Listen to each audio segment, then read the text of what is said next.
Hi there. Welcome to New Tracks Modeling. New Tracks is an exciting new digital opportunity to obtain mentoring to help you improve your modeling. You will meet talented modelers and manufacturers from all over the world who share their model building skills and artistic advice. Improve your modeling and increase the confidence in your modeling efforts. Share your building efforts with fellow modelers and have some fun doing it. The shows are live on Zoom and YouTube, so be sure to join in and ask your questions. Now here is New Tracks founder and your host, Jim Kello, MMR.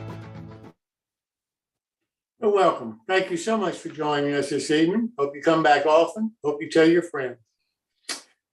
New Tracks is the groundbreaking weekly live stream modeling show where mentors help modelers build better. We try to make it very unique.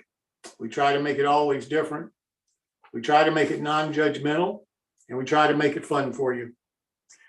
And we sure hope that you'll tell your friends about us and ask them to join us too. As with any ever like this, this is run all by volunteers, and I can't thank them enough for everything that they have done in the past and everything that they're doing tonight to make this show possible. Without them, we wouldn't be on here. We've been doing this now for 2 years, going into our third year next week. And I'm awfully proud of that. And I'm so proud of the volunteers, both past and present, who have helped us get there.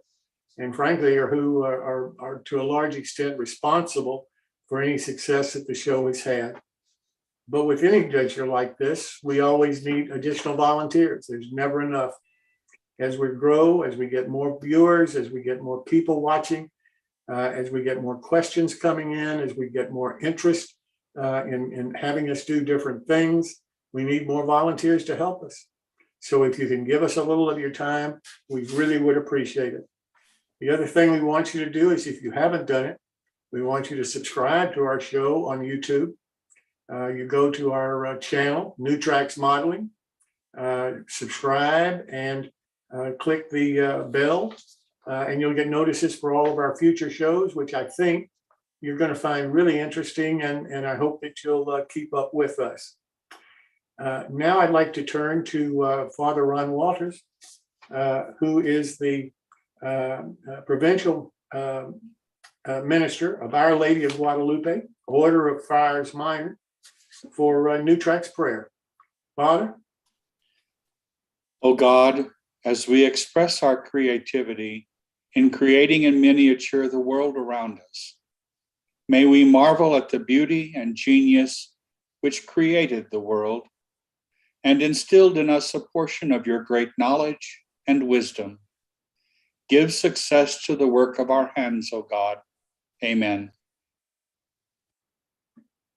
Father, thank you so very much for your prayer this evening. I really appreciate you being here and helping us. I have a few announcements, not many. Saturday, you all are aware, at 1 o'clock, we have a New Tracks Scratch Building workshop. And it's something that I hope that you'll attend and learn how to scratch build. I think it's an important part of the hobby, and I think you'll enjoy it.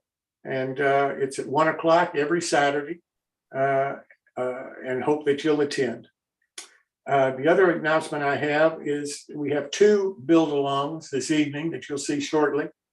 So I'm not going to go through a whole list of the ones that we have coming up, except for the one that starts on May the 25th. This is the next one after the ones that you'll see tonight. And this is from Chris Course at Conowingo Models. And the kit that Chris is going to be building is a new kit that is called the Kello Trolley Station. And Chris, thank you so very much for naming the kit after me. I really, really appreciate it. I was surprised, but I really appreciate it. I hope you sell a bunch of them. And that's the next kit that will be built as part of a build-along. All of the upcoming build-alongs, and we've got a bunch of them so far through December of this year already lined up, are shown on our website, newtracksmodeling.com. The only other comment that I will make is the one starting July the 20th This is going to be the card model that Paul Egret is designing. It's going to be built by both Father Ron and by David Rarick in two different methods of card modeling. The one that David is going to build is going to have glass or something in the windows where you'll be able to see inside the interior. And Paul has now agreed to provide the interior end card for that model. So the modelers that want to build the service station, it's going to be the model that's going to be built, will be able to completely build the interior off of it. And it'll be a see-through kind of window system if you want to build it like that. If you don't, then you don't have to, but it'll be available to you. Otherwise, all of the other build-alongs you can find out the information about on our website. I have one modeler who's asked a question and would appreciate any help that anybody can give him. His name is Don Lambert, and he and his son are building their model railroad.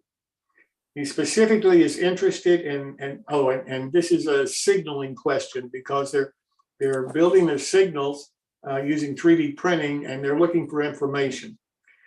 He said, I'm interested in the Norfolk Southern Pittsburgh Division, 2018, 2019. He says he understands that they have a few Pennsylvania Railroad position signals that they're using. He also has seen that they may have type G type signals and some spotlights, but he just needs information, and anybody that might be able to help him get that information so they can create their signals, he would appreciate. If you'll send me your name and email to me, Jim Kello at newtracksmodeling.com, I'll forward it to Don, and then you can deal directly with him with the information you may have. But I hope that you'll be able to help him solve his problem there. Well, with those announcements, I'd like to start the show now. And I'm really proud to announce that we have a new segment that we're starting for the first time tonight. You may have heard me talk in the past about trying to find a way to match up local modelers with local mentors. And I think that this is a way to do that. It's the way that I found my mentor. It's a way that many people in the past have. And so this is the solution that we've come up with to try to make that easy for you and helpful to you. So what we're going to do, I call it NMRA Local Clubs and Divisions, the National Model Railroad Association Local Clubs and Divisions, NMRA. So tonight we have the president of this organization, Gordon Robinson, here with us to kick this series off. And the person that's going to be running it for us on a regular basis is Phil Edholm. And Phil is the superintendent of the Pacific Coast Region's Coast Division, which includes all of San Francisco Bay Area, all the way down to Monterey, I guess John Allen's bailiwick. And Phil will be the one that's really in charge of it. I'm really hopeful that this will give you an insight into what various divisions and clubs around the world are doing. And hopefully either they're doing the same thing or something similar where you are. And I hope that you'll at least investigate it to find out. So with that, gentlemen, I'll turn it over, Gordon, to you and to Phil to take it from here. Thanks, Jim. Well, welcome, Gordon. Gordy, to the New Tracks meetup here on Wednesday nights, and we're kicking this off tonight with Gordy because really the idea here is to really focus on how local divisions, local clubs are really enhancing modelers' experiences and bringing people into the modelers' community. And so with that kind of a thought process, we thought it was really great to kick it off with Gordy. And Gordy's been obviously the president of the NMRA for a relatively short period of time. He says it feels like a lifetime, but what I want to do is have him just talk first a little bit about what's happening in the NMRA. Because I think what's happening at the center of the NMRA will change what happens in divisions and at the edges. Well, I had the opportunity, we had our regional convention over the weekend had the opportunity to hear Chris Palermo talk about a few things. So I thought it was good to just start off and let Gordy talk a bit about how the NMRA is changing and kind of a bit about his vision. And then we'll talk a little bit specifically about what we're trying to accomplish in terms of looking at local, the divisions and clubs and how they interact with the modelers. So Gordy, I'll throw it to you to talk a little bit about how the NMRA is changing. Thanks, Phil. So just I suppose for those that may not know what the NMRA even is, I mean, that is a huge problem. People don't know what we are. So the NMRA, or the National Model Railroad Association, was founded in 1935 over a weekend, and the first newsletter was bashed on a typewriter that weekend, and everybody took it home with the handwritten corrections on it, I think, and showed it to the local modelers, and I think it was something like 25 or 50 cents to join. And really, we've been the organization there to help with the standards in the hobby, so that it's because of the NMRA that you can go and buy I'm just picking manufacturers here, a model from Athearn in HO scale, and it will be compatible with a model from Bachmann or a model from Scale Trains or Atlas or Rapido or anybody else in HO, and it will work. And you can buy track from different manufacturers, and if it's all code 83, or who cares, it could be code 83 or code 70, it all works together. And that was the real basis of what the NMRA started from. Now, wind that forward over 80 years, well, it's nearly going to be 90 years really soon. We're now the world's largest model railroad organization. We're not for profit, based in Soddy Daisy, Tennessee, but as you can tell, I've not got an accent of Soddy Daisy, Tennessee. We are a global organization with 16,000 members worldwide. We're growing, we're not contracting for the first time in 30 years. And I think that's down to some of the changes that Phil mentioned. But the main mission of our organization is to still maintain those standards. That's not gone away, and believe me, it's not changed. But it's also to help further education, improve people's modeling, and improve what's available to us as modelers. Because if members of the NMRA, past and present, had not pushed to improve what was an acceptable standard of what was a scale model, then manufacturers and others wouldn't have upped their game and increased what they produce. And a lot of people don't realize, but the NMRA helps support events such as the RPM, which a lot of people have said, oh, I'm not in the NMRA anymore because I'm a member of the RPM. Well, a lot of the RPM meets get their insurance provided by the NMRA, because we support what they're aiming to do, which is improve the hobby and improve the quality of what's available. Not taking anything away from people that want a less detailed model. We're not at all, but for those that do, we want it to be readily available. And in terms of the standards, the NMRA is a very innovative organization. It always has been. Sometimes we may feel that we're a little bit slow, but believe me, it takes a long time to write something that's able for everybody to follow. So, one example of that is the DCC working group. Ever since the NMRA adopted the DCC standards, they've never stood still. They've always been going forward, and the first decoders maybe had 2 functions on, or 4 functions, and now you've got decoders that have got 12 lighting functions on them, 21 pin, 18 pin, 6 pin decoders. It never ends. We've introduced LCC, so the organization still continues to do all that. There's a huge amount of volunteers up and down the country that contribute to that national coordinated effort. But the main segment that we're looking at here with Jim and you yourselves is what goes on at a more local level. And some of that's in my control, and some of it's really not. A lot of that is down to boots on the ground, and I'm hoping that over the next few months you'll be able to hear from some of our people on the ground, on the shop floor. These are people that I do speak to. I do go out and visit division meetings on Zoom and stuff like that, because this is what this platform gives me the ability to do as the president. Probably for the first, it's not really, shouldn't have been the first person to have this access, but I am really the first president that's used this access. So I have the ability to go in and listen to people on the shop floor, and there's some really good work. And really, it's about, for you, what can you get from the NMRA on a local level? It's having that mentorship. So better that we talk about it. But from a national perspective, a lot of people that have known the NMRA for a while or been involved in the past have perceptions and opinions on what goes on at national level running the organization. And The reason I became president, really personally, is because I wanted to change that perception through direct leadership. I have a military background. I now work in healthcare. I'm a senior leader in our local hospital here in Orkney. And really, you know, it was providing that leadership to say, as an organization, we need to change. As an organization, we need to become more transparent, more visible. We need to be open and honest about how we make our decisions. We need to get feedback from people. We need to make those decisions based on two things: one, feedback, and two, data. And if we start to make decisions based on feedback and data from members and model railroaders, then we'll be starting to make better decisions and better choices, or and implementing them in a better way.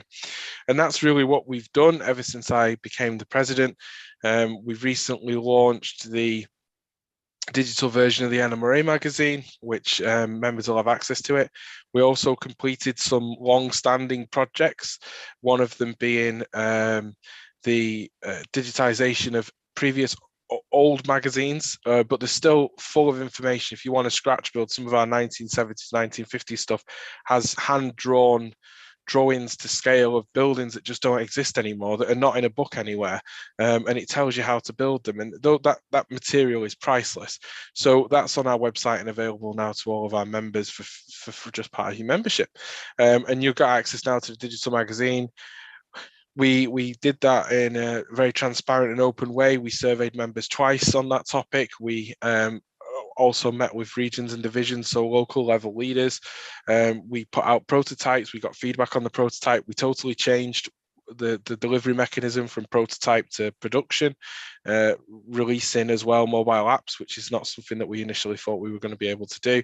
And that's been a great success. But we now move on to the next phase. So every single NMRA member in North America, in the United States, if you've not received it now, it was on its way to you in the vastness of the USPS system. You will receive a mail out about making donations to the NMRA, because it's the end of the tax year. You know, I'm not going to look a gift horse in the mouth, because it's the end of the tax year. We're asking whether you want to make a donation to 501c3.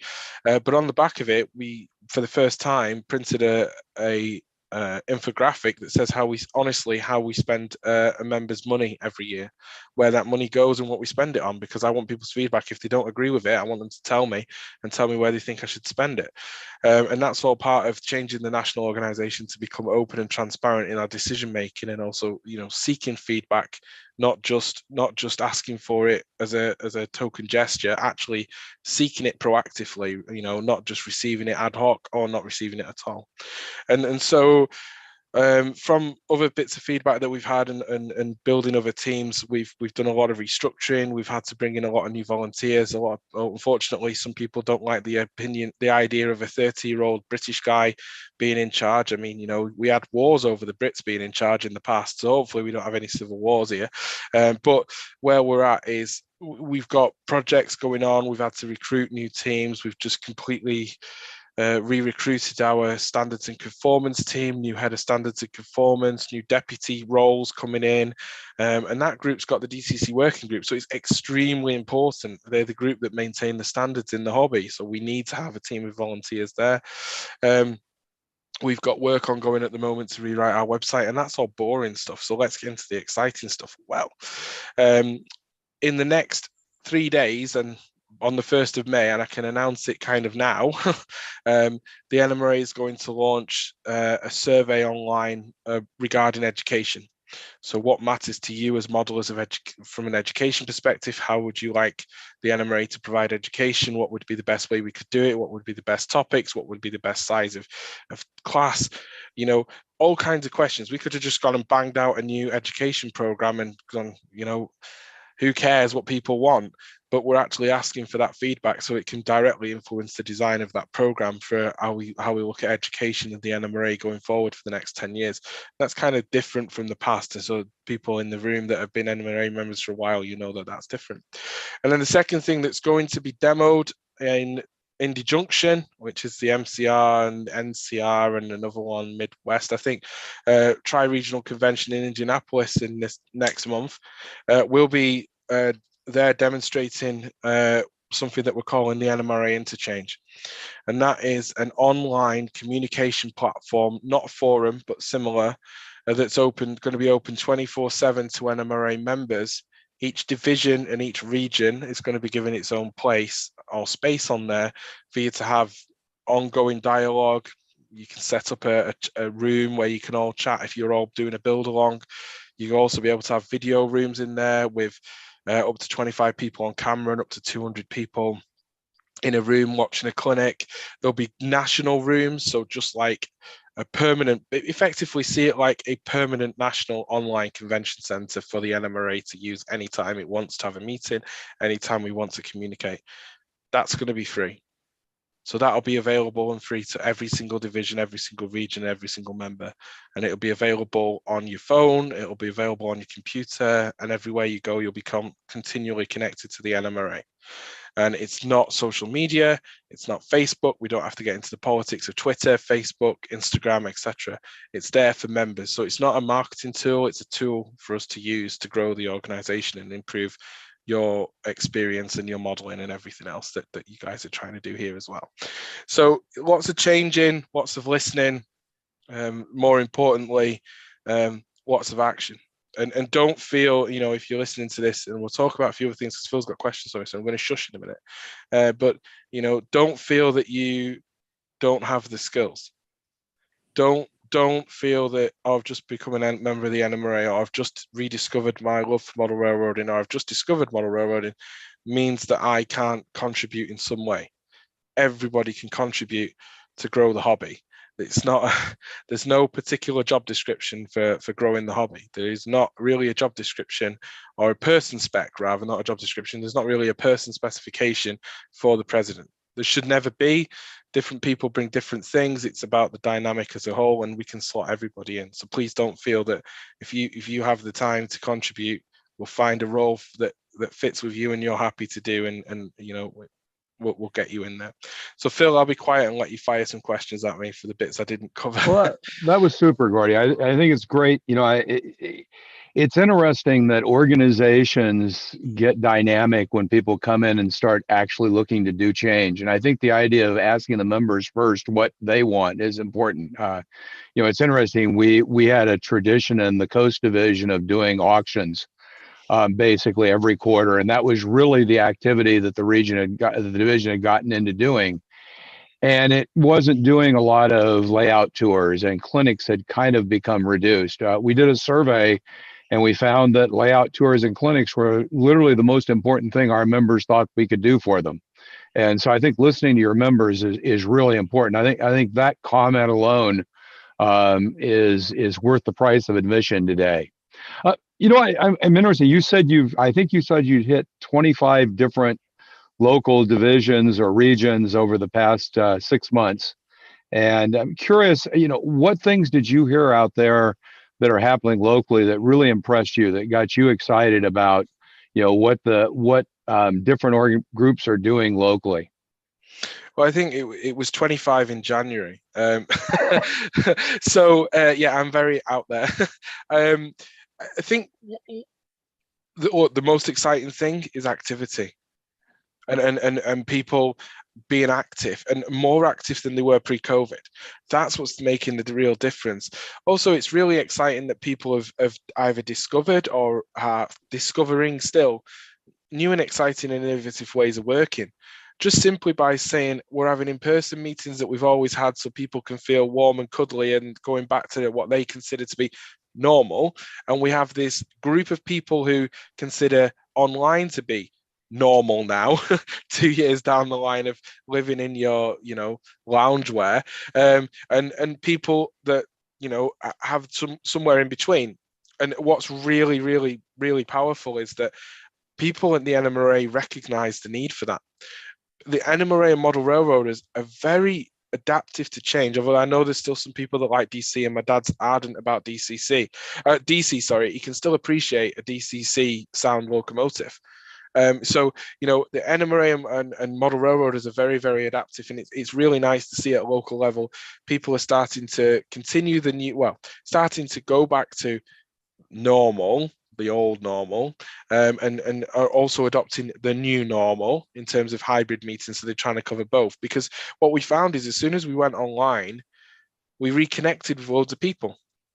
And we need to keep those connections going as we go through this year and next year, as we see COVID start to peter out, we see returns, we see high levels of vaccination or resistance to the disease, and we start to see people return to what was more traditional, or have the ability to return to what was more traditional. We don't leave the new folks behind, and I think that's the biggest difference. You see a division that's growing, despite losing all of their normal activities. And by that, I mean train shows. Train shows are usually a great way for the NMRA to recruit new members because it's visibility.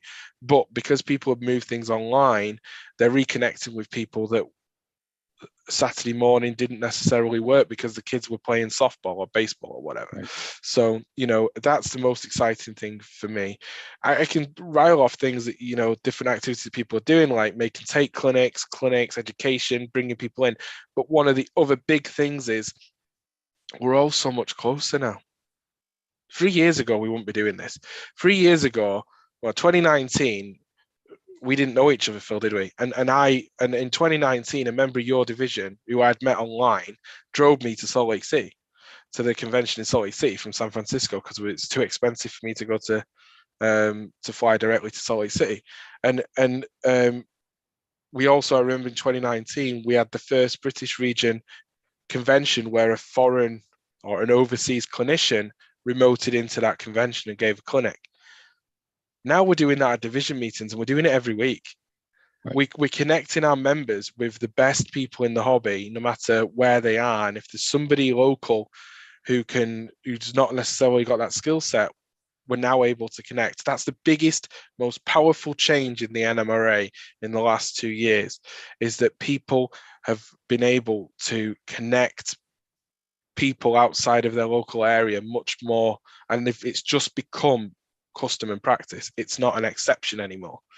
Well, I think it's very interesting that the advent of more focused topic modeling has really shown up. You're beginning to see people get together on topics, because used to be, because you want to get together physically, it was very limited. Now it's much more distributed. So one of the things, by the way, for everyone here on the New Tracks meetup, feel free to, if you've got a question, put it in the chat. Or alternatively, if you'd like to ask a question, I'm going to ask you to raise your hand. If you go down on the bottom of the screen where it says reactions, you can click on that and raise your hand, and that brings you up to the top of the queue so I can see you, and that way you won't have any issues.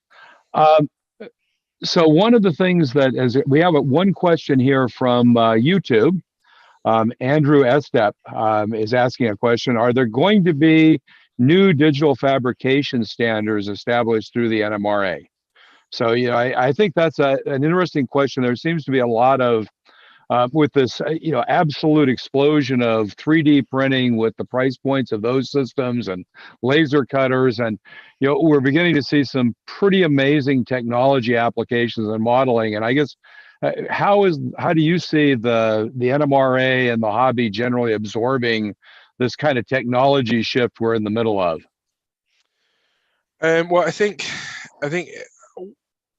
it's a challenge, and it's a challenge for the manufacturers. If anything, I think it drives those that strive for additional detail really well. But 3D printers are really just a tool. You still need to learn how to use the tool. We can teach that, but ultimately it involves self-directed learning as well. And I don't think the NMRA is going to ever, and it never has been, the scale police.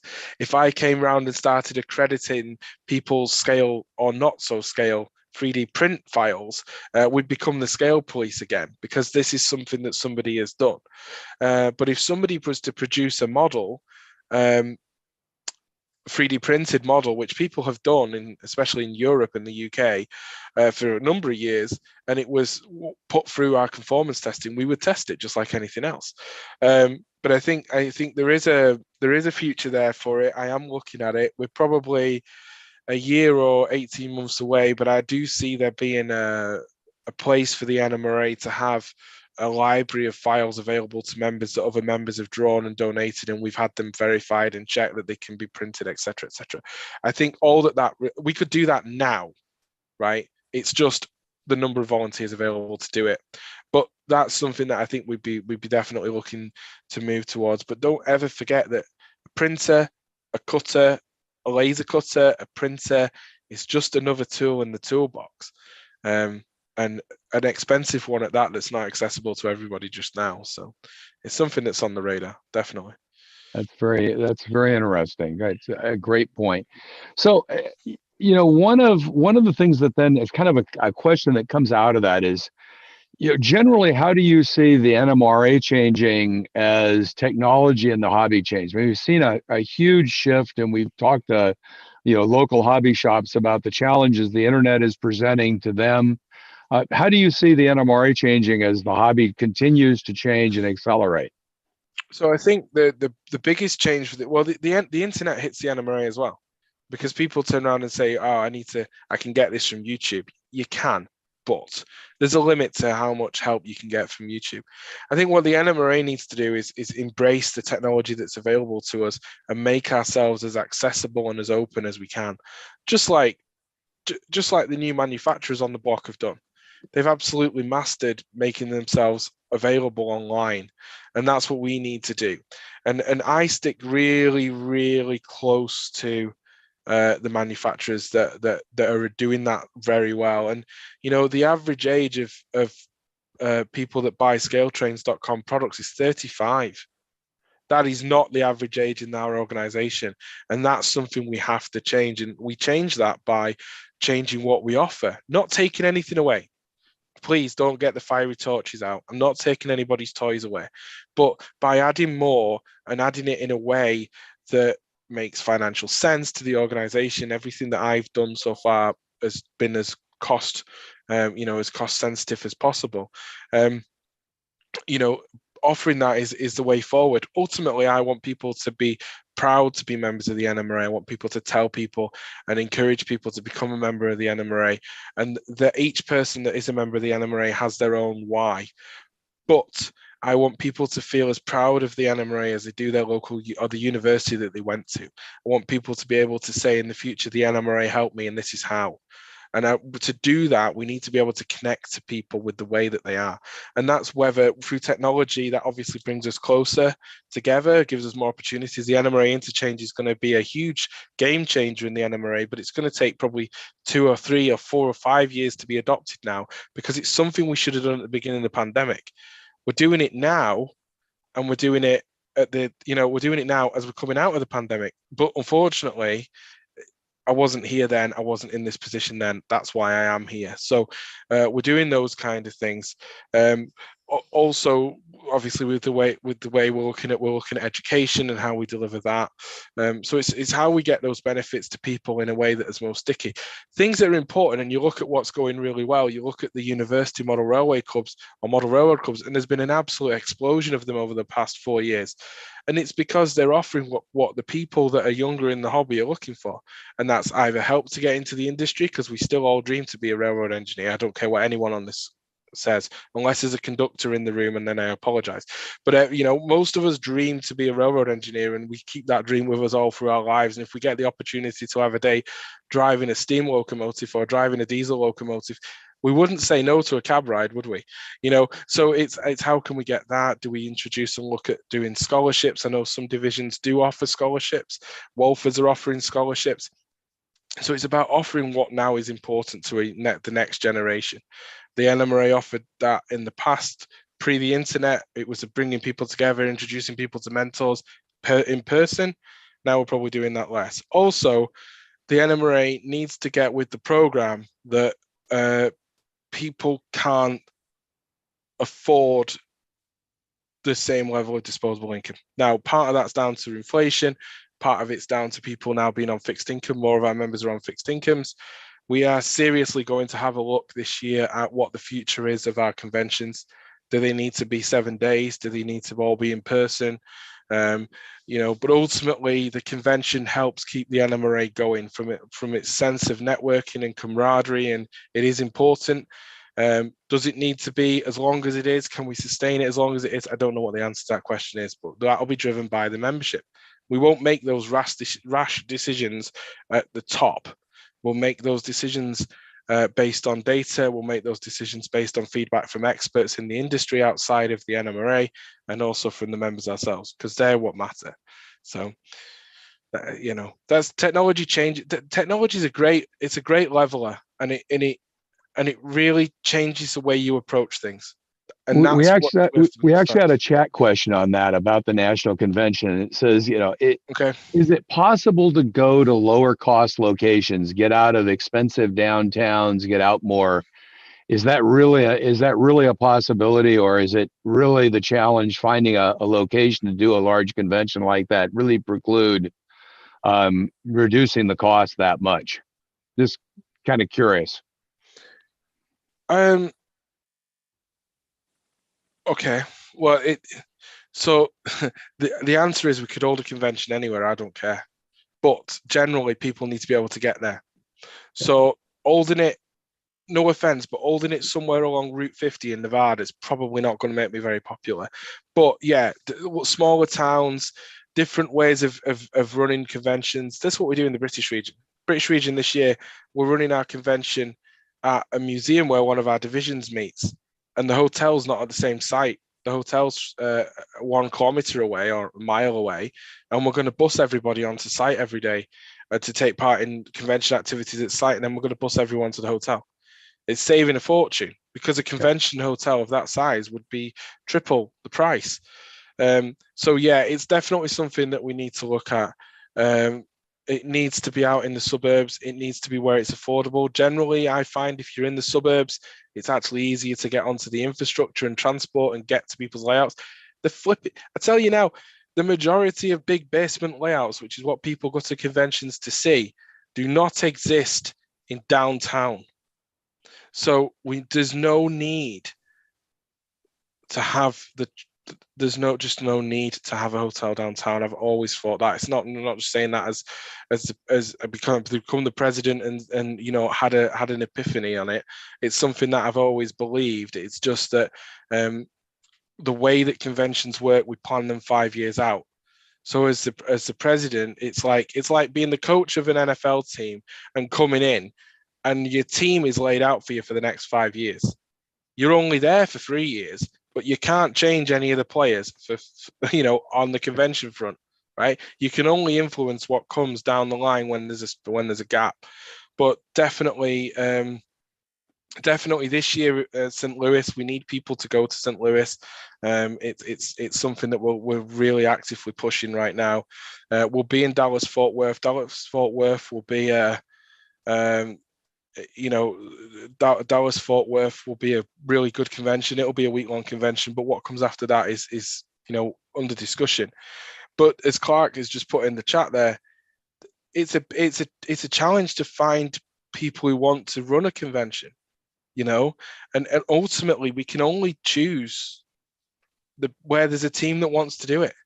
So we don't have a national team that go in. Maybe we need to, but it's a logistical nightmare to have a national team, right? Think it really an international team, but a national team that can go in and have all that local knowledge in every single small town or city in America. It's not going to happen. We need to have local people that are willing to do it. I can tell you now, the national board of directors and the national officers are willing to look at any option right now. We're willing to listen. We're willing to try something different. I'm looking forward to going to Indy Junction. It's going to be different. Indy Junction may well have some of the attributes of future national conventions, and we'll see. We'll see. But I live on a 3.5 square mile island, and there's plenty of people want to come and visit me for some reason. So I'll hold a convention here if you want, but it won't be cheap. So it's not this just because it's small doesn't mean it's cheap. But I think we're getting a strong vote for the suburbs. So, but I think you're absolutely right. You don't, but it's not just where it is though. What I'm saying is how long it is. Does the convention have to be as long as it is? Are we taking people away from their families for 7 days is 7 days in a, hotels are getting expensive, whether they're in the suburbs or they're in the city. Hotels right now have got to recover from their losses in the pandemic. They're expensive for the next 5 to 10 years. It's not going to, no one drops the prices when it's 9% inflation, guys. So, you're looking at that cost $150 a night for 7 nights. Can we condense it? Can we look at doing things slightly differently? That's what we're looking at right now. Seriously, Absolutely. taking a look at it. So we had another question, just a whole change in topic away from conventions. What kind of things could the NMRA do to help local divisions create mentorship programs? Is there a way to make this more formal? One of the things I find very interesting, I think that, maybe 15% or 20% of the value of the NMRA is the national value. For most members, most of the value is local. It's the local friendships you make. It's the skills you learn. It's the layouts you see, ... And I guess the question is there a way that that the NMRA could start thinking about formalizing some of those things in those programs? Is that something that would make sense? Is it time to think about how to make the local divisions more effective? Well, absolutely. I mean, the effectiveness of a local division comes down to the people on a local level. There are 150 NMRA divisions in North America. There are 176 worldwide, something like that. But there are 150 in North America, and yet some divisions geographically are challenged. There's a question: do we need to look at that? But in terms of mentorship, ultimately, there's a limit to what national can do at a local level if we don't have the people that are willing to engage in the program.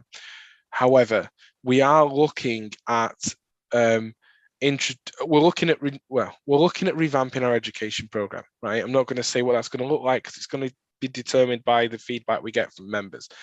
But potentially as part of that, we may well have better ways to, let's say, connect people. But as I said earlier, before loads of folk joined, and because Clark's on here, so I'm going to pick on him because he keeps putting chats up that flash in my face. So Clark, you're getting picked on. Clark is a great teacher. I would love Clark to be 16,000 people's mentor because Clark is a great mentor. But I can't connect Clark to 16,000 people. He'll fall out with me. So we can provide, access to some and access to not to everybody.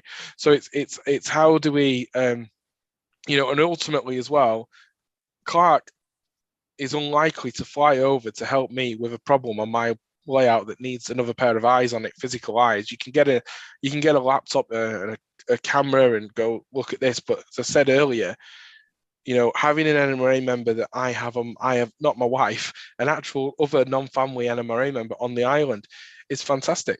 But I probably have about 100 different people in the NMRA that I go to for help and advice with my modeling. Others that I go to for help and advice with running the organization, but with my modeling, and it depends on the circumstance. So it's making those connections. That's what the NMRA can do for you on a local level. It can make those local connections, but because of the technology that we use, because of the events and potentially the education program and the interchange and other things that we're introducing, we can connect you to people on the other side of the country and on the other side of the world potentially who share a common interest or have a particular skill you want to learn. But as Clark said, if I'm paying it, he'll come over, and I'm more than willing to have him over. But I don't think I can afford the flights from Bear Country, Canada. But that's the challenge. And I sit here, and so during the pandemic, we had a challenge that we had a few people that needed to finish their dispatching hours. And so a friend had a layout in Texas. Texas could still do a certain number of people, enough people to have an operating crew so that they can physically operate the layout. So we built together, did a lot of it, but we built together a system where we could remotely operate that layout, group of NMRA members. And then people from all over the world were connected with me and with the layout owner and others to mentor them through completing their dispatcher certificate. I don't need to be their mentor forever, but I'm able to do that online, and that doesn't need people on a it's a different story. People don't need to be connected, local mentors are great because you can't get over that person being in the room, being with you. But if you're in a division of 6 people, you might not have a mentor in that division that's able to help you with this particular problem that you've got. Just fact. That's just the way it is. And the hobby shop, the back of the hobby shop having the coffee in the morning on a Saturday morning that I can remember as a kid, right? I'm not that old. I can remember going to our local hobby shop. It wasn't that local, but getting the train up to the hobby shop 50 miles away, and a big group of NMRA members and non-NMRA members having a gaggle in the back of the model shop, talking about different people's problems, and people would bring models they were struggling with and locos they were struggling to get working and stuff. That's gone. A lot of brick and mortars have gone. So how do we replicate that level of mentorship, both on a local level and local to you, remote, virtually? And that's something that we're definitely going to have solved. By this time next year, we'll have launched a new education program. Obviously, technology plays a part in that. I'm not going to say any more on that. And we'll also launch the interchange, which will help connect you with mentors, help people be more connected in the NMRA, so that it's equitable. It's all about equitability for me. It's making sure that the person that lives in the middle of nowhere in Canada and the person that lives in the metro Atlanta area can have the same level of experience and potentially be connected with the same mentors. That's what's important. So that kind of brings one challenge. One of the things I've noticed in the Coast Division is we have a block, and I'm going to say it's probably 10% of our members that are, to some extent or very significantly, technology challenged. And I find us losing track of them. During the pandemic, you didn't hear from them. By the way, I send out typically an email at least every 2 weeks, and I know which ones get bounced. I know who's not responding. The reality is, I think this is a pretty big challenge. I guess, are there any thoughts about how do we, as we become more virtual? I mean, I think, we're just following the rest of society and taking advantage of digital technology, and we really can't afford not to. Financially, and for the vast majority of the membership, it makes the most sense. I'm very concerned that we may be leaving behind a smaller set of modelers. I'm just wondering, has there been any thought about how do we capture them and bring them into the fold? Absolutely, and that's why we're not taking anything away that we previously did. We're trying to restart the activities of what we previously did. But I would challenge and say, there's how many people are in this Zoom meeting? 44 people in this Zoom meeting, right? 5 years ago, how many of you on a Wednesday night at like 10 to 8 in the evening thought, I know, I'll sit in front of my laptop and learn about my modeling? You might watched a bit of YouTube, but it was a bit grainy 5 years ago. The technology's moved on and people have moved with it. There are still people who struggle with technology. My dad is a confirmed Luddite. He hates technology, but he'll have a video chat with my daughter and my son, and it's the only way he stays connected. Ultimately, it's about helping people. I found that there's been divisions where there's people struggle to get onto the Zoom call, and those divisions have worked with them. NMRAX, we'll have any clinician in the world, no matter what their technology is. No matter what the challenges are, we found a way around it. We've had people where we've done multiple, get your equipment sorted over the phone, talking them through it. We've had people where we've gone round to their house and helped. That's where it does come down to the local level, and that's why local is just as important now as it's always been. For the next generation, I think they hopefully won't be as technologically challenged because they've grown up with it. My daughter still thinks that, well, she's only 3, but she thinks the TV's voice control because daddy presses the buttons on the remote when she talks. But she's convinced that the TV works by voice, She's convinced that the TV's touchscreen. Obviously it's not, but she just accepts that as that's what her expectation is of any piece of technology she interacts with. That's what the future will be. So we need to be there for those futures, but absolutely right, Phil, we don't need to leave behind the people that have been contributing and are still there. And that's why local divisions and regions are still extremely important to the NMRA. That's why we're still supporting them. We're supporting them by putting the NMRA interchange in. We'll be removing the reliance on Zoom and WebEx accounts and license fees that's taking money away from a local division to be able to put money into renting a building, to do a make and take clinic and have people engage. with the organization. The British region set up at the beginning of the pandemic, and it still runs. We did it weekly during lockdowns. Every Saturday we had this WebEx call. We provided people with a dial-in phone number so they could access it for people that couldn't have or use a laptop, and that was a great way that we kept our people connected. Now, if in your region you know that you've got divisions that are struggling because they've not got a large leadership group, or they've not got the right skill set in the division, or they're very small divisions, pull them together. That's what we've done in the British region. That's what other regions have done. Pull those small divisions together. It's not just down to the division's leadership, it's the region's leadership as well. But as the national organization, as this question kind of started of what can national do? National's got to provide these tools. We've never done it in the past, and now we need to do it. We need to provide those tools so that the money that's there in the division can be invested in the best way possible to provide stuff locally, so that people are not having to, it's not a burden on a division to be able to do online and in person. And that's a challenge, but that's one we're trying to resolve. Now we need to do it. We need to provide those tools. I'm hearing myself come back to myself, but there we go. So Gordy, here's kind of a different question in a different way. I mean, one of the things you talked about was the number of new volunteers getting involved at a national level on national programs, whether it be standards or other things. I think there's often, for a lot of folks out there, it's kind of like it's those people that do those things. And quite frankly, I think they're all us. They've just decided to do it. So talk a little bit about, if someone says, hey, I'd like to get involved at a national level, I'd like to be involved in a standards activity, I'd like to be involved in, some other activity. How do they go about doing that? How do they contact the right people? How do people get involved in a larger, more national role at the national level? So what we've started to do is we've started to ask for specific roles that we need. And one thing that I've done is stopped us just saying we need help, we need help, we need help. People want to know what they're helping with, what the commitment is, what they're going to be doing.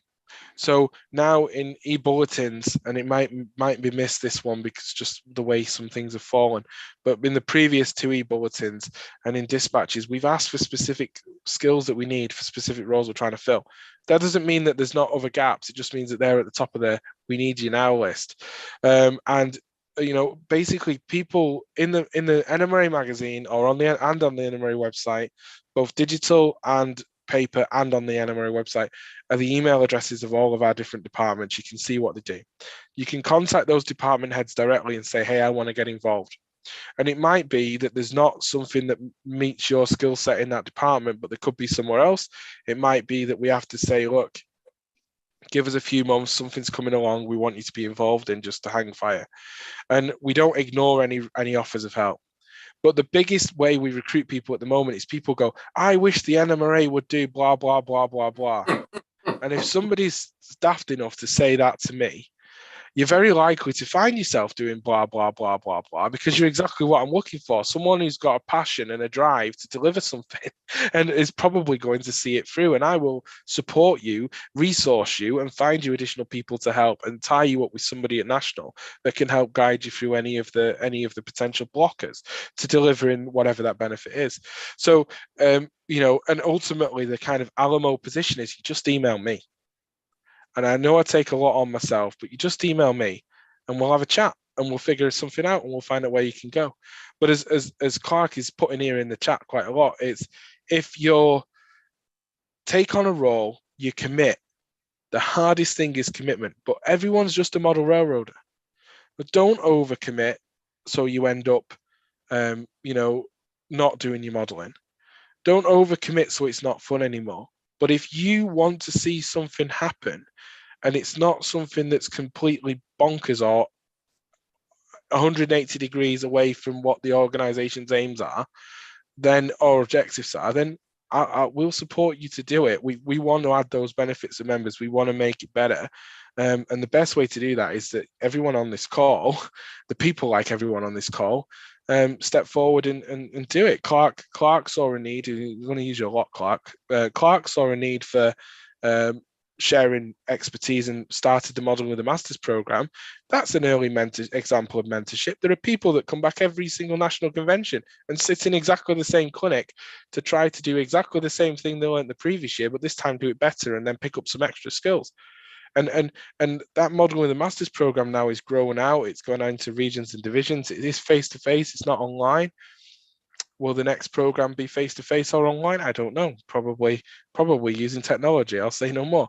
But that's, if people want to get involved, don't necessarily have to come with any prerequisite skills. You don't necessarily have to come with a preconceived idea of what it is you exactly want to do. Just come with the time available to do it and feel that you're able to commit to it, because the worst thing is coming in, doing something, and then everybody else having to pick up the pieces because somewhere else something else is getting dropped, if that happens. So absolutely true. Well, I think we'll close with one last question, and it's always the question. I'm an analyst in industry, and it's always that question that gets asked at the end of every CEO discussion. What's your biggest fear for the future? So what is your biggest concern about the NMRA going forward? What's the thing that the NMRA really needs to pay attention to as we move forward? Is it membership? Is it other factors? What is it, do you think? The biggest thing the NMRA needs to focus on right now is awareness. People need to know that we exist. And that's our biggest problem. People don't know the NMRA exists. They don't know what we are. They don't know what we're trying to do. And sometimes we struggle to describe that ourselves. We talk about standards. We talk about this. We talk about the other. We don't necessarily demonstrate easily what we do to somebody. And also people don't have awareness. And that's our biggest challenge. The biggest challenge is people still come up and go, I don't know who you are. I don't know what you are. So it's like, it's a challenge that's always existed. Model railroading is the second most popular male hobby in the world, in the Western world. Model railroading or model building. It's the number one is fishing, right? And Clark's banned from going fishing the week before he does Modeling with the Masters now because he keeps falling off the boat. But it's the second biggest hobby in the world. It has grown exponentially during the pandemic. It continues to attract new people. One of our biggest new manufacturers in the hobbies age range is 35. Their average age is 35. My biggest concern is how many of those 35-year-olds even know the NMRA exists. And that is one manufacturer that sends their models for conformance testing, that feels the need for the NMRA, that drives forward innovation, that keeps my DCC team awake at night because they're trying to put more and more functions into their models, put more and more detail in. And yet, I know as the president of this organization that the majority of the people buying their products won't even be aware that the NMRA exists. That is my biggest concern. That is something that we thought was easy, you'd think was easy to fix, but it isn't. And that is our biggest challenge as an organization, is people knowing what we are, what we do, and seeing the benefit we provide. And I think that's a great close for this segment, because I think it closes in two ways and two things. That's kind of what we're going to talk about a lot while we do this. How do we create that benefit, that value at the local level?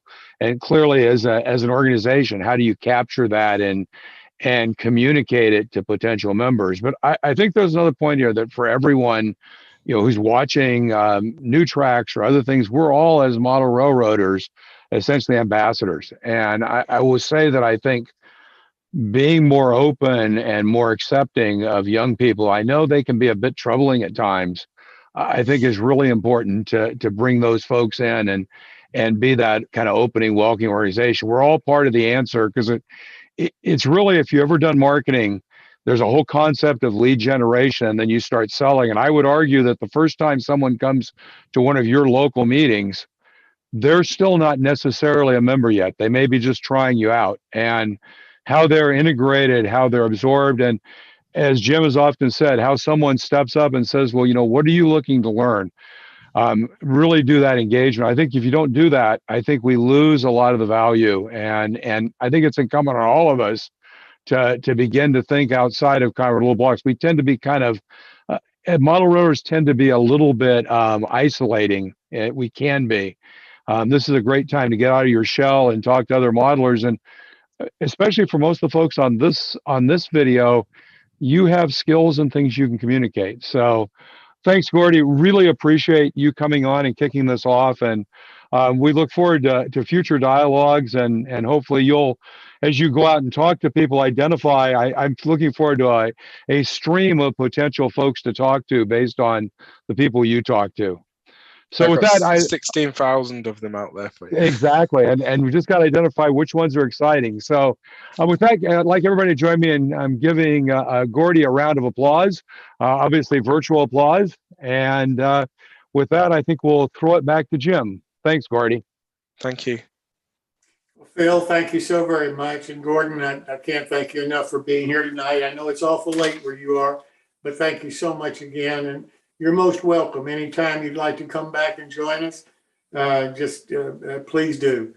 Do want you to subscribe to our YouTube channel, though, Gordon, so that you'll make sure that you don't miss any of the shows. But thanks again for coming. Well, now I'd like to start the regular parts of our show that we normally do, and I'd like to turn to Bob Farquhar for our quick tip of the evening. Bob, welcome. Yes, okay. Let's start off here. Their quick tip tonight is a tip on tips, soldering iron tips. So out of all the people I know, they all have soldering irons, but 90% of them don't use them anymore because you can't get the solder to flow. So most of the problem are the tips are dirty, like this. If they're black like this, then you're not going to be able to get the solder to flow. And if you put some solder in and this blobs up into a little ball or whatever, then you know the tip is dirty. So the best way to do that, if it's really bad, you can use one of these stainless steel brushes just to scrape it off. And do not use sandpaper. You take the tinning off the end and ruin the soldering iron. The other thing I do is one of these cheap dollar store brittle pads, whatever you call them, and I just rub it in here a few times and get a nice clean surface in there. So this is what you want on the end of it, shining. If it's a dull gray color, that is dirty. If it's black, of course, it's dirty. And the other thing I do when I get it clean like this, of course, the iron is hot at this point, is after the tip is clean, then I can dip it in the flux, just a quick dip into the flux or tip tinner. So some of the fluxes available are acid paste flux. That's really good for getting the surface really clean, but you have to be careful because the acid is still active. So you should clean it properly afterwards. This is the stuff that is pretty much you use for model or the electronics and stuff like that. Just a quick thing on solder. You can get the thin solder like this. This is really great, especially in HO scale. You can use this stuff as well for hoses and stuff like that. But it's really good for soldering. But you can use this thicker stuff, but it gets messy. So that's the end of my quick tips for tonight. Oh, thank you so very much. Really do appreciate it. Okay. Daryl Jacobs normally is here to talk about the art of detail, but Daryl, again, is out planting trees. So we will not see him to join us tonight. So with that, I'd like to turn to Rick and Marie Hunter for our first build along of the Hunterline model covered bridge. Rick, Marie, welcome back. I'm glad you're feeling well enough to join us. I am. Thank you. Thanks, Jim. Gordy, welcome. I hope you get something from this that you can carry on in the NMRA. Anyways, we are on session 5. Okay, I'm losing track of our build along. This is what we are building. This is one of our kits at Hunterline. We're from Cambridge, Ontario, and we are Rick and Maureen. So this is what we're building. We got the bridge inside pretty much built. We got the sidewalls on it. And tonight we're going to start doing the roof structure. Now there's probably many ways of doing this, but this is the method that we use. So if you want to start the video, we can go for it. Hi everyone, you're with Rick and Maureen from Hunterline in Cambridge, Ontario, Canada. We're continuing with our build along of our 50-foot queen post covered bridge. We're doing pretty good. I hope you're keeping up with us because there's a lot of homework on this project. So what we want to do today is start the roofing system and all the rafters and the sheathing and the shakes. So Maureen, go for it. Okay, so you need to get out your drawings and cut out the gable end view and the gable rafter template and the typical rafter template, and tape that down to your board with some wax paper on top. You're also going to need your 3x10s, that's to make the rafters, and the 1x12s for the siding on the gable ends. So as you can see, I've got most of mine done here just for time's sake, but I'm going to show you how to do at least one of those rafters and a gable end. What you need to do first off is make sure that the top sill of your bridge, this piece here, is equal distance from the last vertical post, or the end vertical post on each side. I just used a little ruler, excuse me, and just measured the distance. You can see that from the end post to the end of the top sill. So just make sure that that's equal distance on all four sides. And then we'll show you how to do one of these rafters. So you need to take your 3x10s, lay it on your typical rafter template, and you have to cut a new angle here. You'll see on the drawing that you've got cut lines, so just make sure you line up your razor saw. I'm using an X-Acto knife here. I've got a really sharp one, and it's relatively thin lumber, so it cuts very easily. So use your cutting line, and at the base as well, use that cutting line. And it's the same thing as previous. The angle that you're cutting is the opposite side is used on the other side. All right, so you get those two sides done. You'll see what I mean in just a minute. Okay, she's cutting the angle on the top. Now if I was flip that over, and that's the same angle. Use this one and you can cut the other one. Exactly. Yeah. This is very little waste when you do this. So you need to do, there's a total of 19 typical rafters that you have to build. There's 17 that are between those gable ends. Okay, and then you have to use another 2 typical rafters to attach to the gable ends, and I'll show you what I mean about that in a few minutes. So you need a total of 17 from both gable ends. If you've got the Ultimation slicer, it works really great. You can get that perfect angle and get all the perfect length for all of those rafters. It'll save you a lot of time. But not everybody has the slicer, Yeah. so for this section, we're going to do it manually. Yeah. So then I'll show you, you've got 4 templates here, so you can build 4 at the same time and just let them sit and dry. Usually maybe you can probably lift them up after about 10 minutes or so. So then you want to cut your these bracings here. I like to do the longer ones first. So that's a little bit of a different angle. Just hold it on the side and cut the one side. And this side. And I can use that, like Rick said, I can use that angle for the top piece, top brace. It really helps if these are all equal, that's for sure. and all the same. So that's one little typical rafter. So I'm just going to show you how I glue that. Just stick a little bit of glue on the top end. Just speaking of rafters, there's many designs used for rafters. This is one of the more common ones. Another one is using ridge board along the top. But for this particular one, we are doing a rafter this way. And if you want to use the other methods, go ahead. So we have to put the bracing on. So get that outer frame settled and take your smaller piece. And I just put a dab of glue just over the drawing where those braces will be attached. And just make sure that they're lined up nicely with your drawing. This is one of those places, if you wanted to make a jig, you could, but by the time you make the jig, you can have most of them done. And put the bottom one on.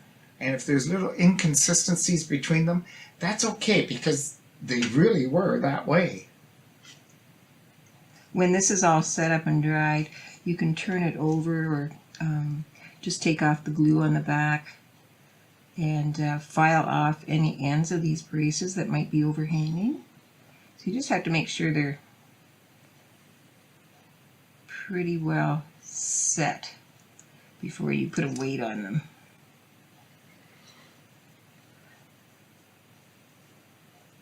Okay, so then you can, if you've got all four done, you could put a cutting mat on top and just weight them. Leave them for about 10 minutes. Okay.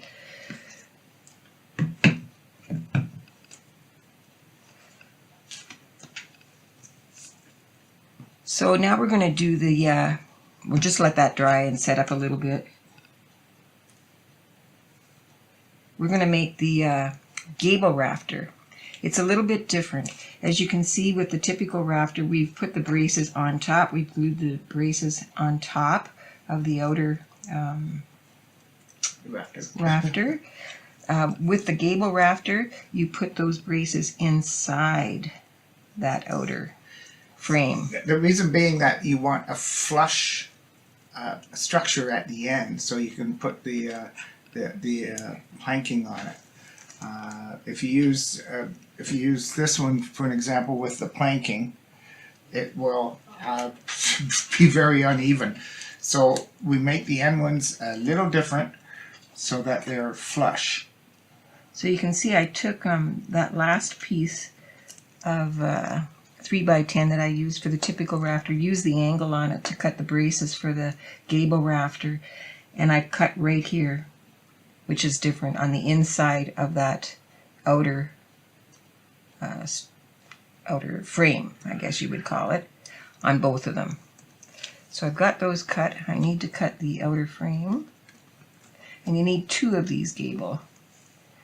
So you want to cut that angle straight up and down,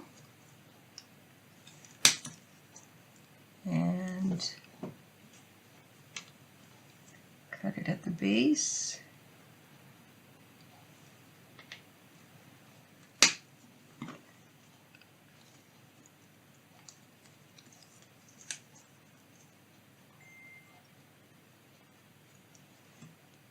You didn't put cutting lines on this one, Rick. Well, that's because these are exactly the same. You can actually do the cutting down here. I could do it down there if that's right. Okay. And if you notice on that one, the cutting line would be up in the T of rafter somewhere. Okay. Oh, I could have lined the T up with the rafter and used the T as a... Okay, so again, just glue that at the top. I can see my one end here is a little bit off the length of it, so I'm going to cut that a little.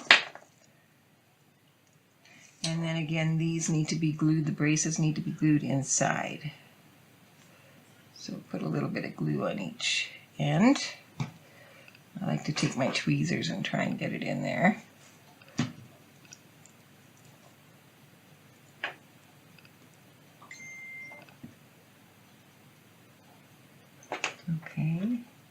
Take off the excess glue. And now the bottom one. Okay.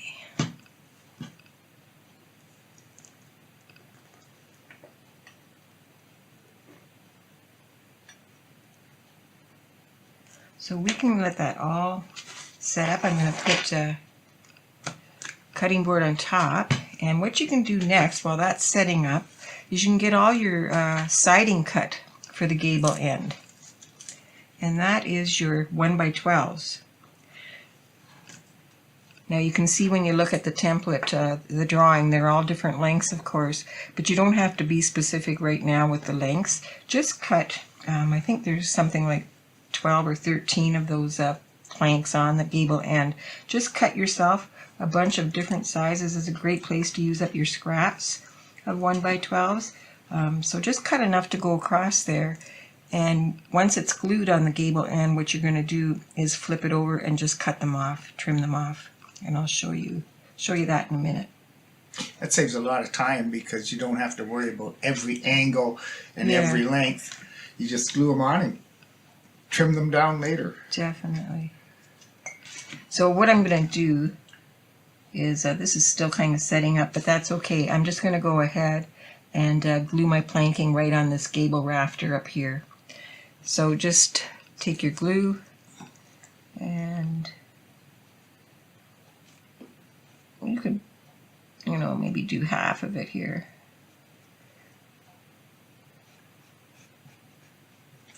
And just start putting them on.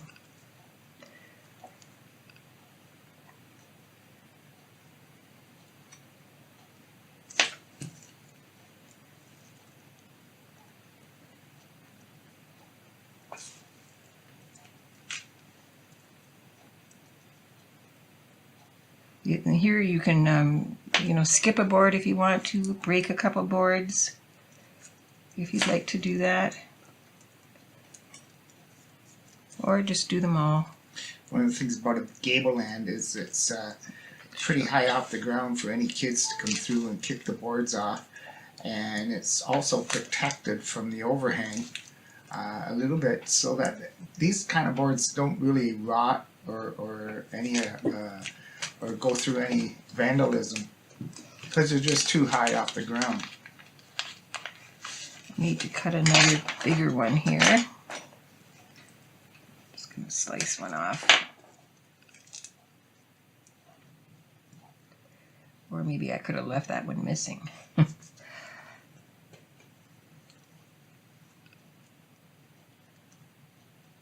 Yeah, I need a little bigger one there too.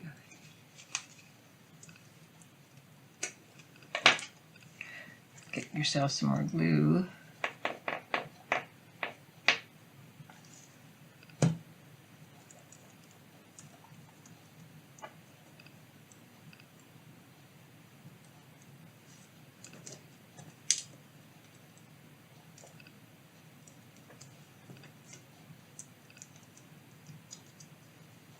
Oops.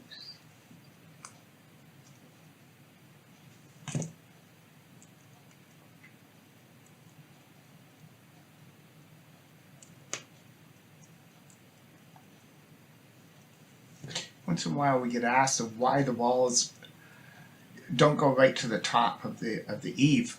You gotta remember this is in the steam era and there was a lot of smoke going on, and it had to have some way of escaping instead of just being caught inside the rafters all the time.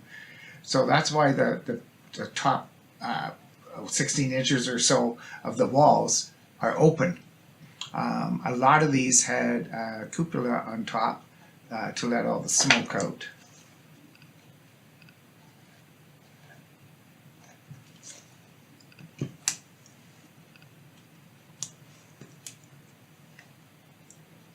Rick, were these bridges used more in one part of the country than another?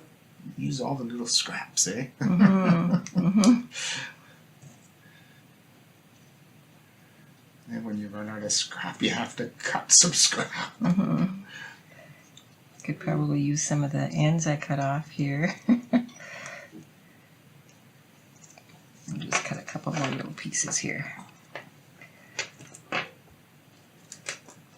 Just need some tiny ones.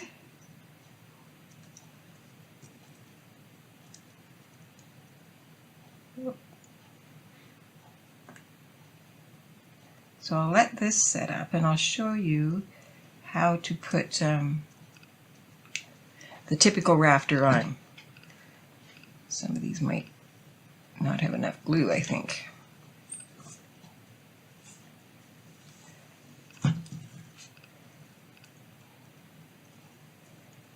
Little end ones, put a little extra on.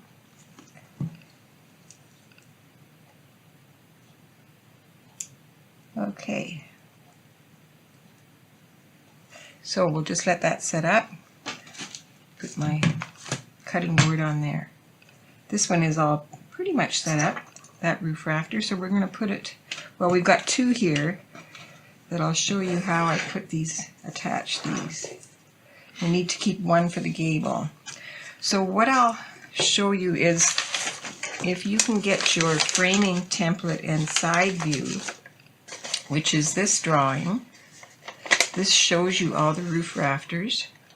And what I did was I kind of took my bridge and taped this to the wall, kind of try to line up the end of your top sill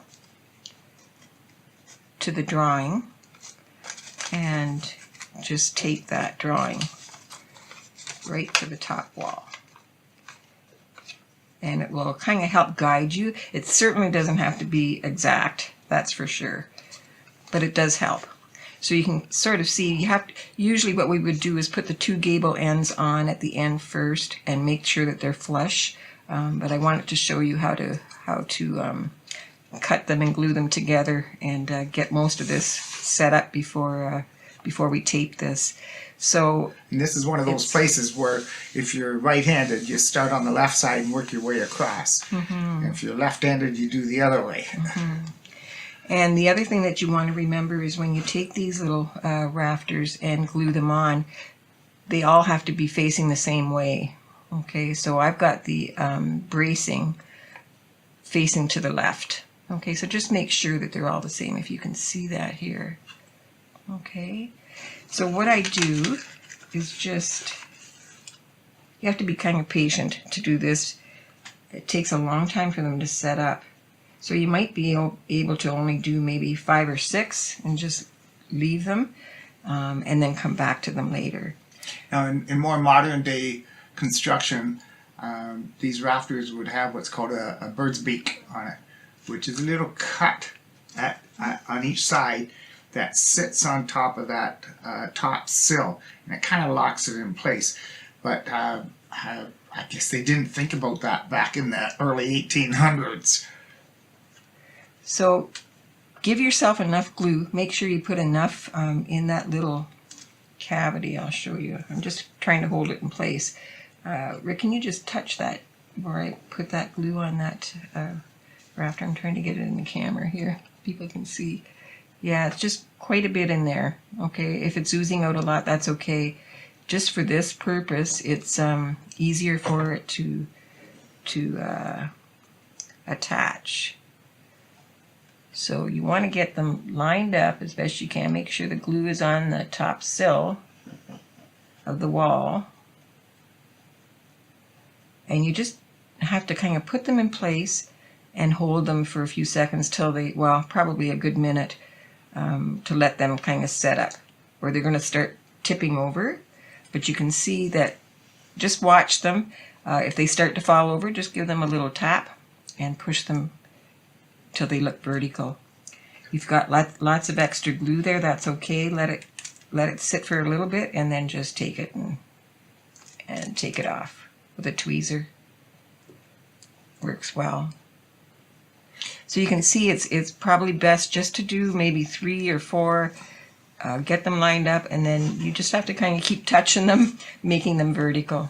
One of the little things you can do along here is all the peaks should line up. So one of the processes we do after we do 5 or 6 or 7 of them, you look along the peaks. Just eye it along the peaks, and it'll tell you if one's a little this way or one's a little that way. I don't want to. Sometimes that's not a big deal, but you will line them up. It'll be much easier when you put your sheathing on if they're lined up. I don't know if I can get a view here. And if you're looking down and you see that one of them is out of line, that's okay. You can, it's usually pretty easy to pop these off because there's not a lot of glue surface. So you can just pop it off and look to see why it might be a little off. Okay. It might be that you have to shift it a little bit on that top sill. So that's a little trick, using that template on the side wall to give you an idea where they're supposed to be placed. They look pretty good. Some of them are a little off, but I think looking at it by eye, they're pretty good. So we've got all the typical roof rafters on this bridge here now. We've got the one gable end. So I'm going to show you how to do this last gable end. We've got it here, and hopefully it's dried. Just take your X-Acto knife and run it along between the wax paper and your wood and try and lift it off. You've got all the siding on there.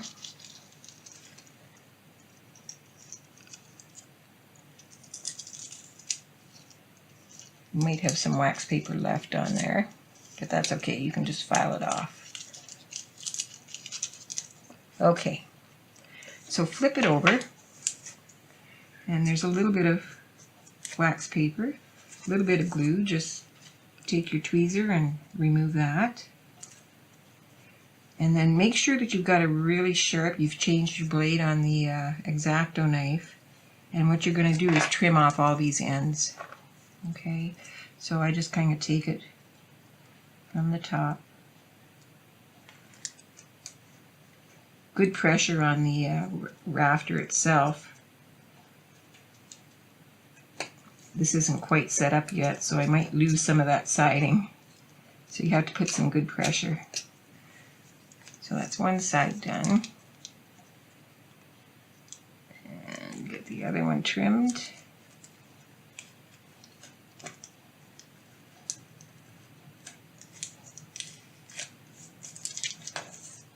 And then the inside or the bottom. If some of them overhang a little bit, that's okay too. Oops, I just cut my finger down. Got a trim there. Whoops. And then on the ends, you can give that a little trim off as well. Oops. It helps if your X-Acto knife is really sharp, for sure. Okay. So there you've got your gable end. Oh, I see a little piece here that I should trim off under here.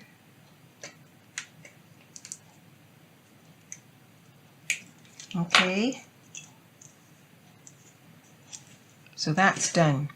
Then what you need to do is find your sign. In your template drawings, you've got a little sign that you can put on the bridge. You can see that. Just take your 1x12, a little piece. You can certainly use a scrap. And we'll put it on the drawing and just cut the length of that.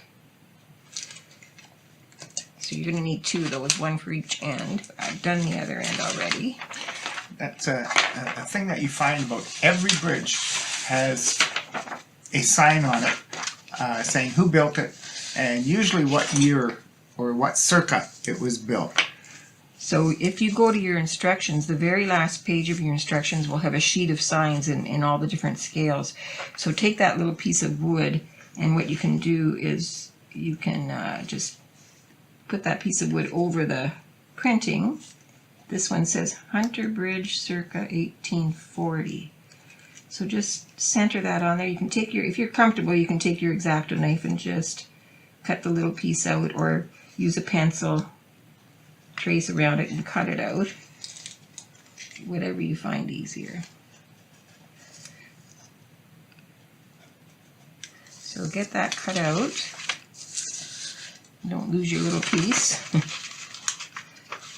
And then take your little sign and glue it on.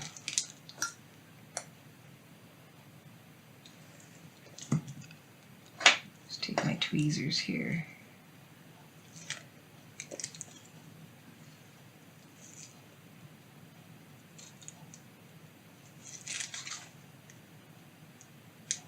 And then you want to glue that to your gable end. Just put a little bit of glue on there in the middle, if that's where you want it. Like that. And if you want, you can take, maybe you've got a little bit of light gray or a little bit of driftwood. If you want to dirty that sign up a little bit, you could just dry brush a little bit of gray, put a couple streaks in it, if you'd like to do that.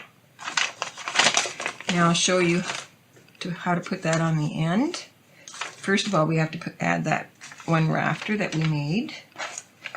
Where did that go? Here it is. So what you want to do is take that gable end, take that last typical rafter that you've got, and you want to glue it onto the back. So take your glue and put it all along the frame. So this is going to make that a lot stronger. So you've got the bracing on the outside of that typical rafter. Line it up. Take your excess glue off. You would let that set up, of course, let it dry. And then what you're going to want to do is glue it to the end. And that has to be flush with the top sill, with the end of the top sill. So you want to get that on there. Like that. And just make sure it is flush. Again, let it sit. You want to hold it for maybe a minute or so. And just keep making sure that it's vertical. If you can see that. Yeah. Can you see that there? Yeah. Okay. So I think that's it for the vertical rafters and putting the gable end on. I think we've covered that well today. Rick, can you think of anything else? I think for next week, what you could probably do to prepare yourself is to get that sheathing ready.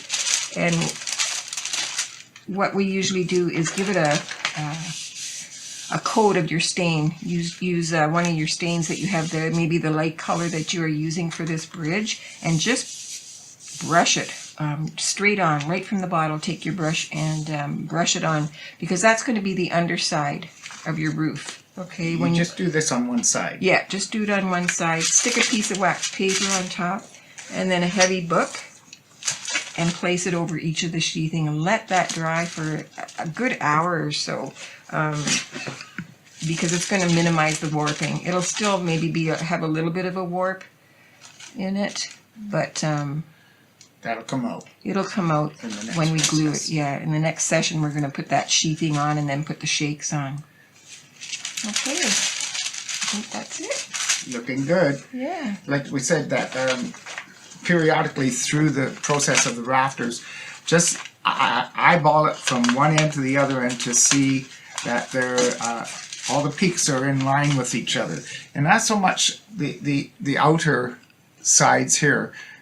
They can vary a little bit, but the peaks, it's important for that all the other steps to come will line up better.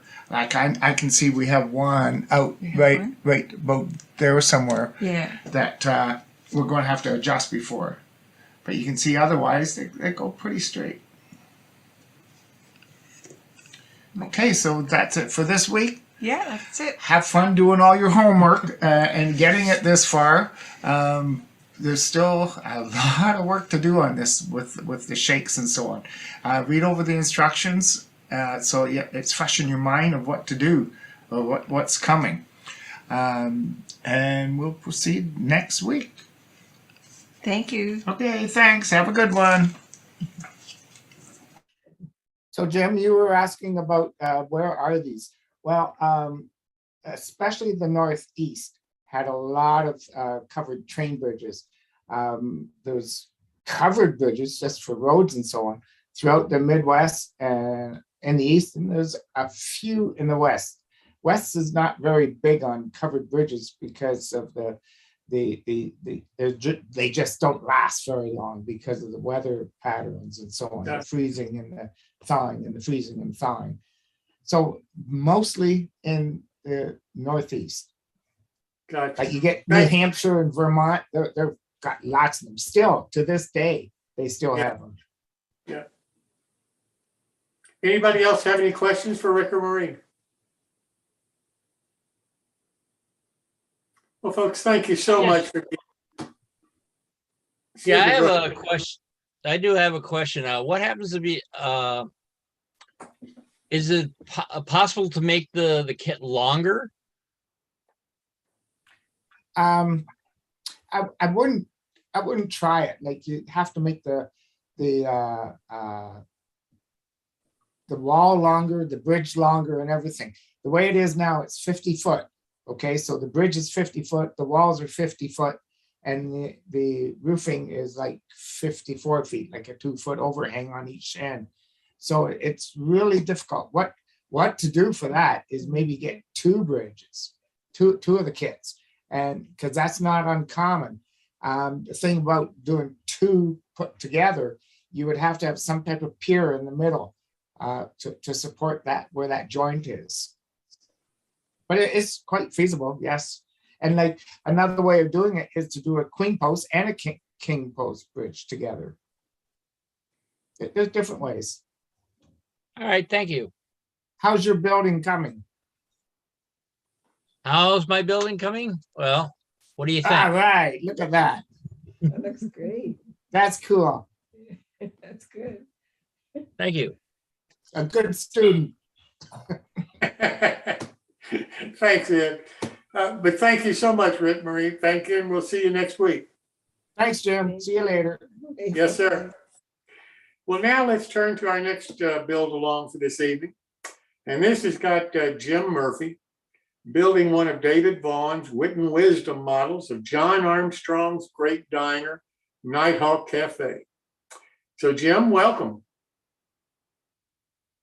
Forgot to unmute. Thank you very much.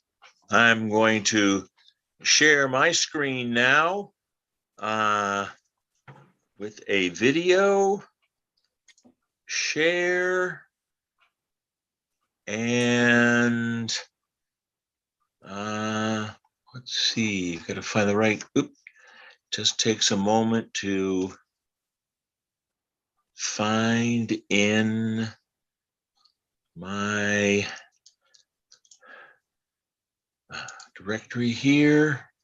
Just give me a moment to, goodness gracious, that's, thought I had it pulled up already. I've got to get to just a moment here while I go through the directories. Right there, railroad models.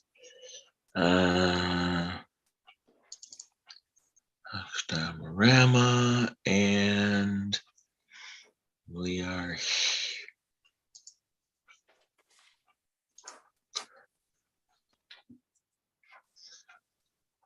okay. Can you see the intro? Yes. All right, very good then. Well, good evening, Nighthawks friends. Tonight we're going to talk about the rest of the buildings that complete the scene that made John Armstrong's Nighthawks model so interesting. Over on the left-hand side are an additional building. There's a connector, And over on the right is a factory building that completed the scene. This factory building, I've shown here built up, is a flat. It's only going to be an inch wide, but with glazed windows, we'll be able to put lighting on the inside and really bring this factory to life. Also added a loading door. Start by taking the laser cut piece out of the kit, painting the back side so you've got a stable surface. Here I just brush painted some enamel. Then I cut an extra hole in the face for a loading door, just to add a little bit of interest. So this is a piece from a Tichy kit. Then put the building down flat again, and we're going to add stiffeners. Here I've glued in one already.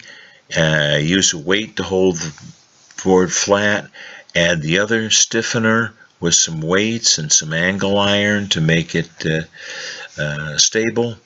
Put on some end pieces, which are about an inch long, made from some stock, and these supports are now set to hold everything square and it'll give me a little extra depth. With this amount of material, I can add next step will be a floor or test fit the roof, a piece of black painted cardstock to fit in between so I know where my roof is going to be. Don't glue it in yet, but it's just a spacer to keep everything square. Then pre-paint all the trim. This is fascia trim, sidewalks for the other, but most important is the trim above. It's going to be the cap on the roof. Because I've added material at the end, I'm going to need a little bit more. The end caps, however they're painted, just a little bit of white glue to hold those in place on the ends after they've been tied to the face of the building. Very homemade clamps. You may recognize some of these, but within half an hour white glue will be set so that you can continue to handle the model. Do this on both ends.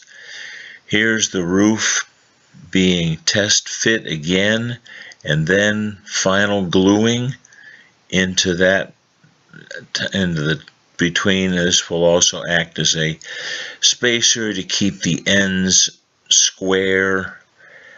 I add additional weight on there to provide the brick corner molding which covers the ends of it. This is added with white glue and then clamped in place. The finished product here are the end caps for the surface of the factory, top and sides meshed in there nicely, a little bit of white glue in the center to help fill in the gap. There's a little bit of a gap there. Then it's off to the paint pit. I used a red oxide primer. I prefer a flat enamel, like an automotive primer, because what I'm going to do later with masonry, I like to use an enamel. Don't forget to do the chimneys, which I forgot to do earlier. So put those into the paint pit, give them a coat of the same color brick that you used, and here's the finished product of these. Again, these are going to get mortar treatment, so it's best to use a enamel or lacquer. Now I've got to add floors inside this building because they will be illuminated and you can see in there. A floor, the bottom floor, always goes level with the loading dock, and this says that gave me a good place to locate it. I then measured that loading dock, the first floor, to the top of the window, and this set my height. It worked out about 9 scale feet from the floor to the top of the window. duplicated that with my drafting compass, so I knew exactly where the floor was going to go. This is the top of the second floor. It'll be the same as the distance windows to first floor. Measure it close, make sure it's a snug fit without bending. White glue again holds this in place. So now I've got a ground floor even with the loading dock and the door, and a second floor. Go back to the trim material. I've spray painted this a concrete color, and that's going to be my working dimension. This has already been broken, so it's tough handling. Measure it on top and see how it fits onto the top of the building. You'll notice it's a little bit short because I've added longer ends, so I have more depth to my building. I take a little scrap material, cut some extensions out of that using a scalpel or any very sharp knife. Straight edge, cut some extensions so that the cap strip will be fits the new one.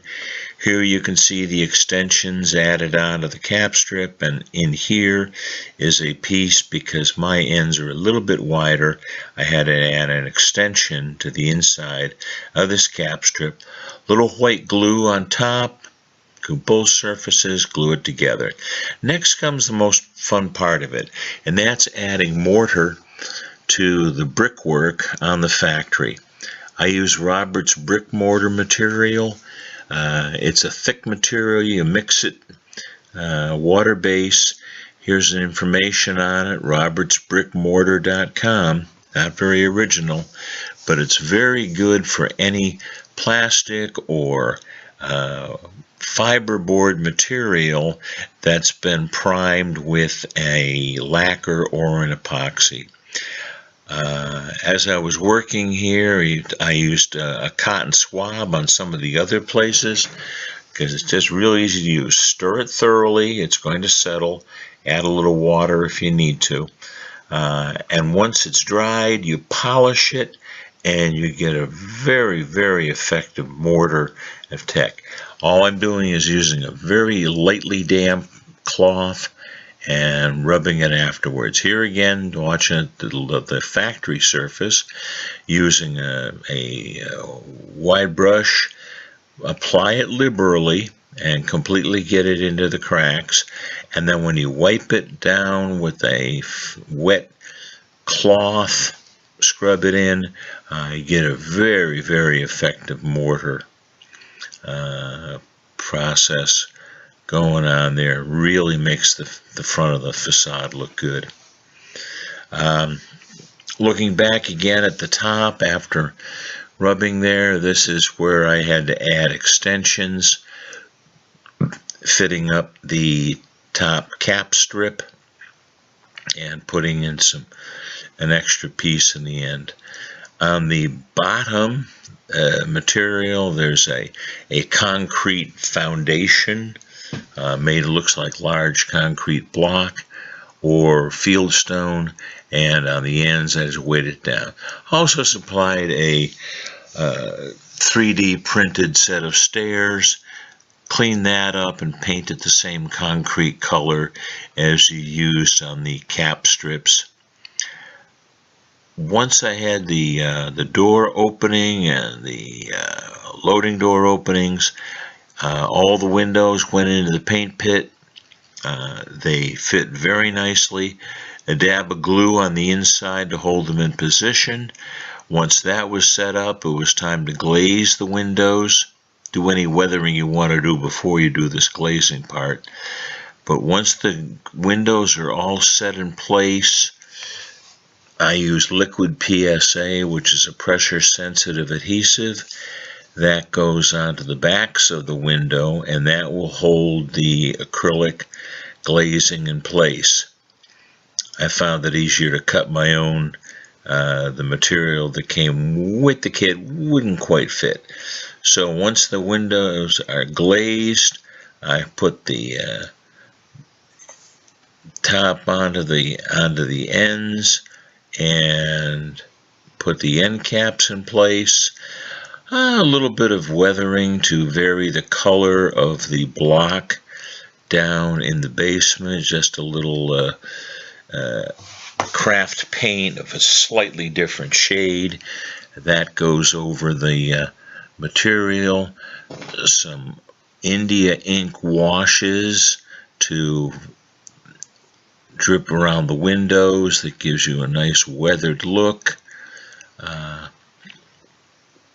You will notice that there's also some of the other details I've added. I put a cyclone on top of it. Also, the loading dock gets a wood timber bumper. Eventually that will have it. We'll talk more about on detailing, but that gives it a nice effect. Also gives a truck a place to pull up and load or offload material out of the loading door of our factory.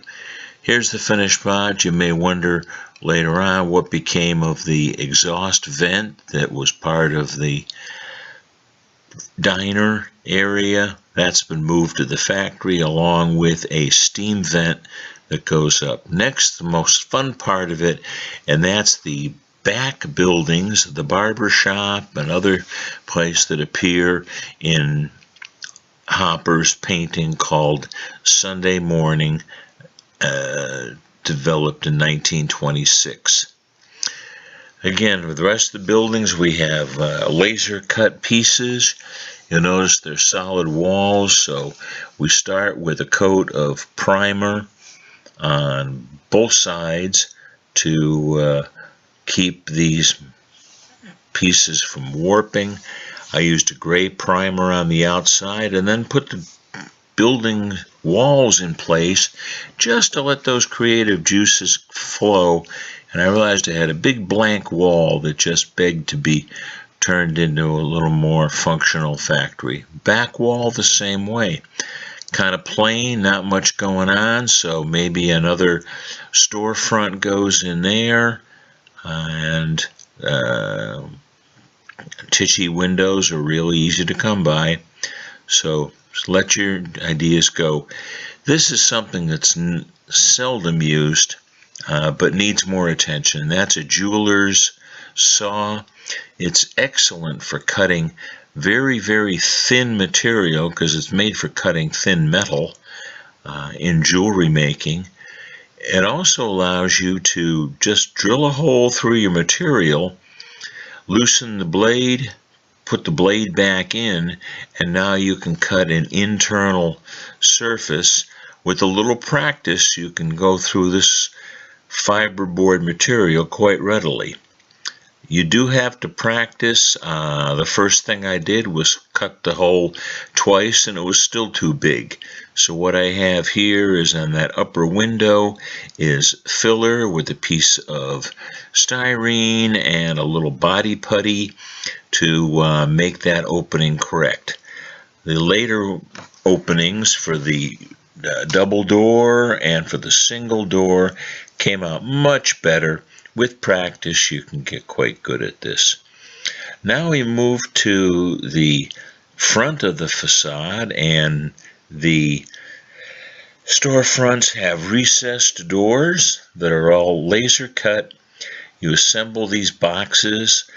I found that they have very small nubs on them for the laser cutting process, but by using inexpensive diamond files, these came from Harbor Freight for $6 for a set with a coupon, but they're very good for removing edges from this difficult material. Here the door inserts are assembled, glued in place, ready for painting. Masted off and painted the top with a red oxide brick paint that was the same material used on the factory. It's a nice red brick color, and that's masked off first. And then the bottom is hand painted using some lacquer paint that I like to use, but being that it was over gray, it really took 2 coats to cover it. So when the second coat of lacquer is applied, you get a nice finish on the bottom part of the storefront area. For larger sections, I loaded everything that was primered, set it up, put it back into the paint pit, and I used my airbrush to apply the same color lacquer that I had brushed on, and by using the airbrush get a much smoother finish. Now you glue the first piece down to the base. It wants to wander out of there and doesn't hit, so it requires plenty of weight while all that is setting up. You add the side wall, which is off this to the right, clamp that in place the same way. Plenty of weights, plenty of clamps, pull it all up tight. The new sections of wall with all the openings cut in them got a base coat of red oxide, but didn't look quite right, so I sponge painted the over using an artist's color, and but the windows and doors, those can be airbrushed. They got loaded into the equipment. And the back side of the, after painting, I use my liquid PSA, which is pressure sensitive adhesive, to install window glazing after all of the windows and doors. Okay, sometimes you blow it. We admit our mistakes. Managed to get that PSA onto the glazing. Looked really ugly. Don't be afraid to tear it out.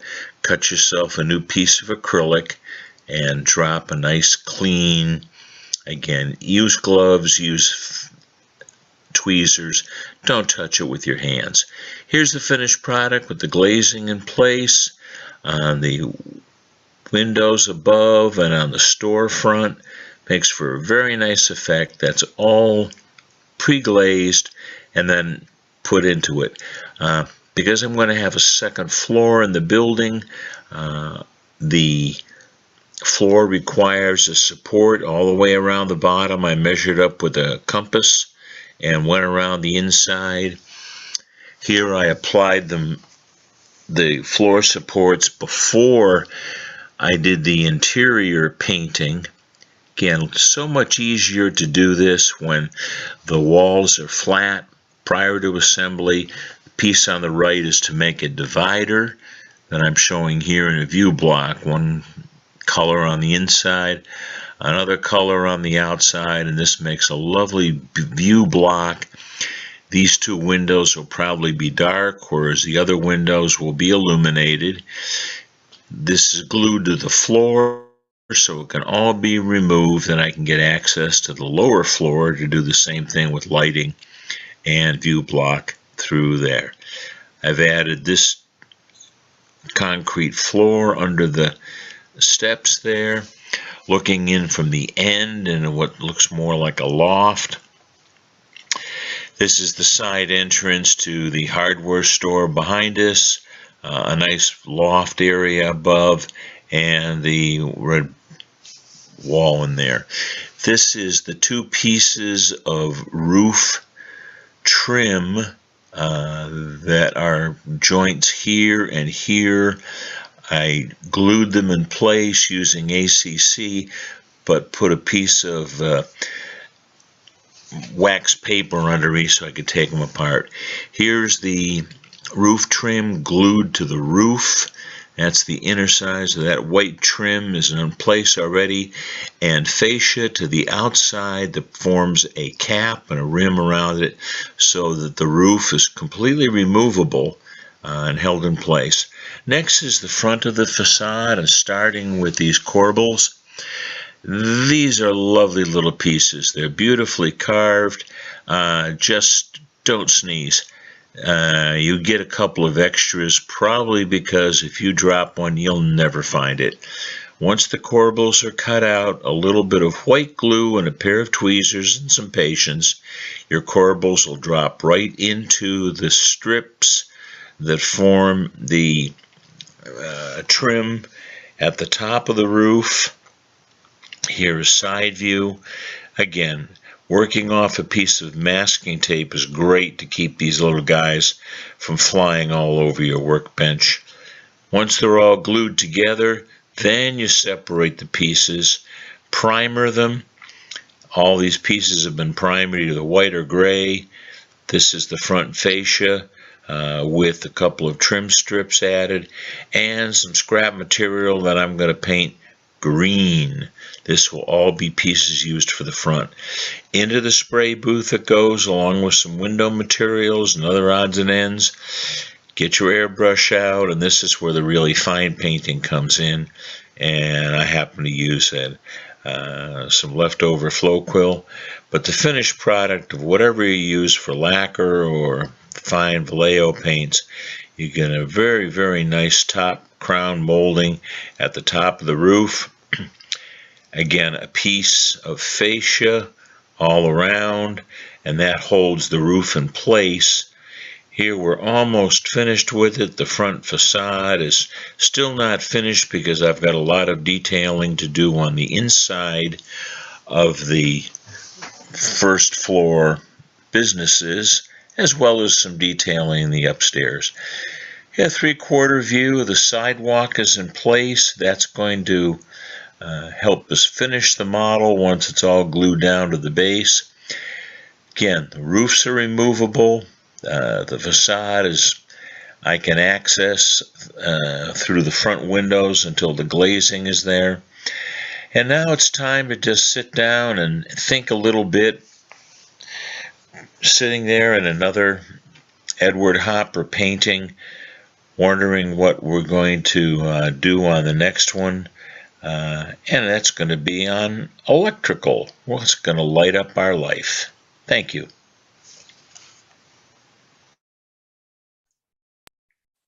There.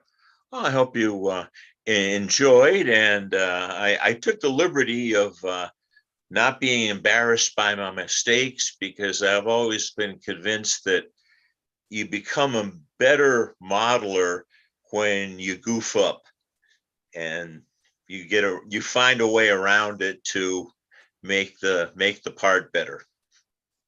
Absolutely. I couldn't have said it better. But so next time is lighting? Next time is lighting. Following up, it's going to be an extension of a week ago Saturday scratch building, which was on lighting in general. I'm going to be a little bit more specific. I'm also going to taking advice on how to clean a soldering iron. Clean your soldering irons, because we're going to do some serious soldering on LEDs. Well, I look forward to it. Thank you so very much. Very good. Jim, you did have one question in the chat here. Yes. If you bring it up, you can see it. It's the bottom one. What is the question? Yeah. Okay. The corner pieces on all the brick have not been installed yet. What I like to do is I used styrene strips, the cardboard, the laser cut material was a little bit heavy. So I used styrene angle and styrene strips. You may have caught a glimpse of those in some of the paint booth scenes there. But as I get into the details, which will be episode after lighting, I'll cover all of the corners that look a little rough right now, as well as fascia and trims, along with interior detailing. So all the rough edges will be covered up with moldings and modifications to the brickwork.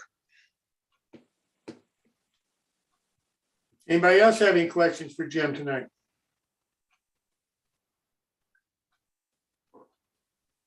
Well, Jim, thanks so much. Look forward to see the lighting part next week. See you then. Well, don't forget, we have a My Bill coming up on May the 18th. And I think Phil Edholm is going to be the one doing this one. So if you have something you'd like to show, make sure that Phil has your photo and caption and so forth for the information, because Chris Course is going to be out of pocket for that evening, I understand. So Phil, you want to run the sponsorship video for the My Bill for me?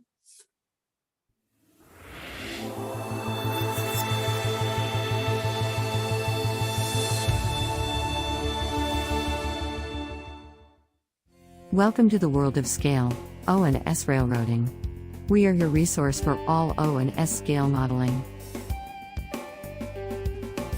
Both our magazines are advertiser supported and free to read online, download as a PDF, or even print. All advertisers are hot linked to their website, so if you see something you like, just click.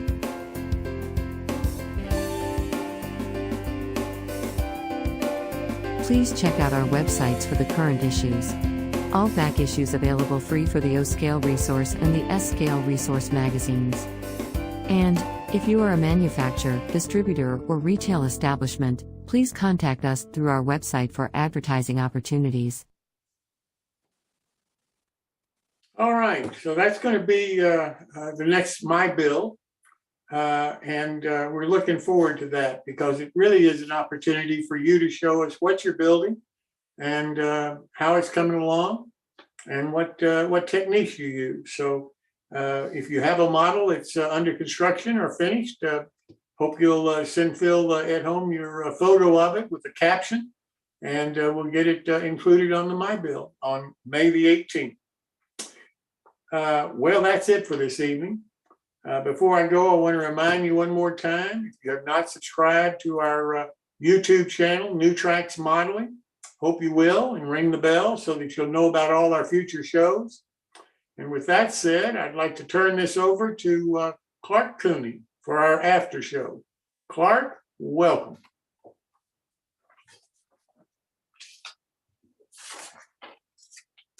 I'm here. Hold on.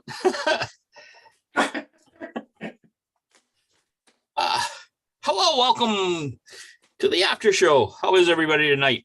It was a full program tonight, and I think there was a lot of discussion. I know when Gordy was on, and he brought up some interesting points and some new subjects. So we could talk a little about the NMRA if anybody wants, or we should also check to see who is new. Let's see, who's new? Anybody I maybe don't know, or if you're new, put your hand up or join in. Charlie, are you fairly new? You have to unmute. You're talking away, but you're muted.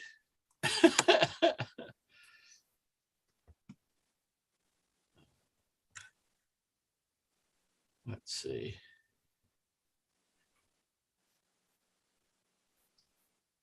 Charlie, can I unmute you?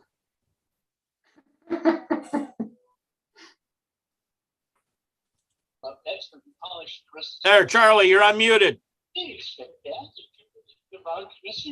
Broom clean. That's all you have Okay, to do. doing something else, so we'll mute him again. Yeah, broom cleaning, yeah, that's what I read. But, you know, she said. Okay. All right, well, so much for that idea. Clark, this is Chris. Yeah. One thing I'd like to mention real quick for those guys before everybody hops off. If anybody is interested in picking up some soft pastels, either, you know, in the regular soft pastel form, or even in pencil form or something, we've only got 3 days left on our coupon code for through Dakota Arts for that 10% discount. And that's Railroad 10, the numeric 10, Railroad numeric 10, and it's 10% off your order. It's only one order per person, but you can get some of the different manufacturers for professional artists than what you can normally get through the big art stores like Dick Blick and stuff. And it's on our, more details are on the website underneath the scratch or the workshop page. All right. Thanks, Chris. Let's see. Who else? Ted, the usual subject. What's for dinner? Is Ted with us? Did he go?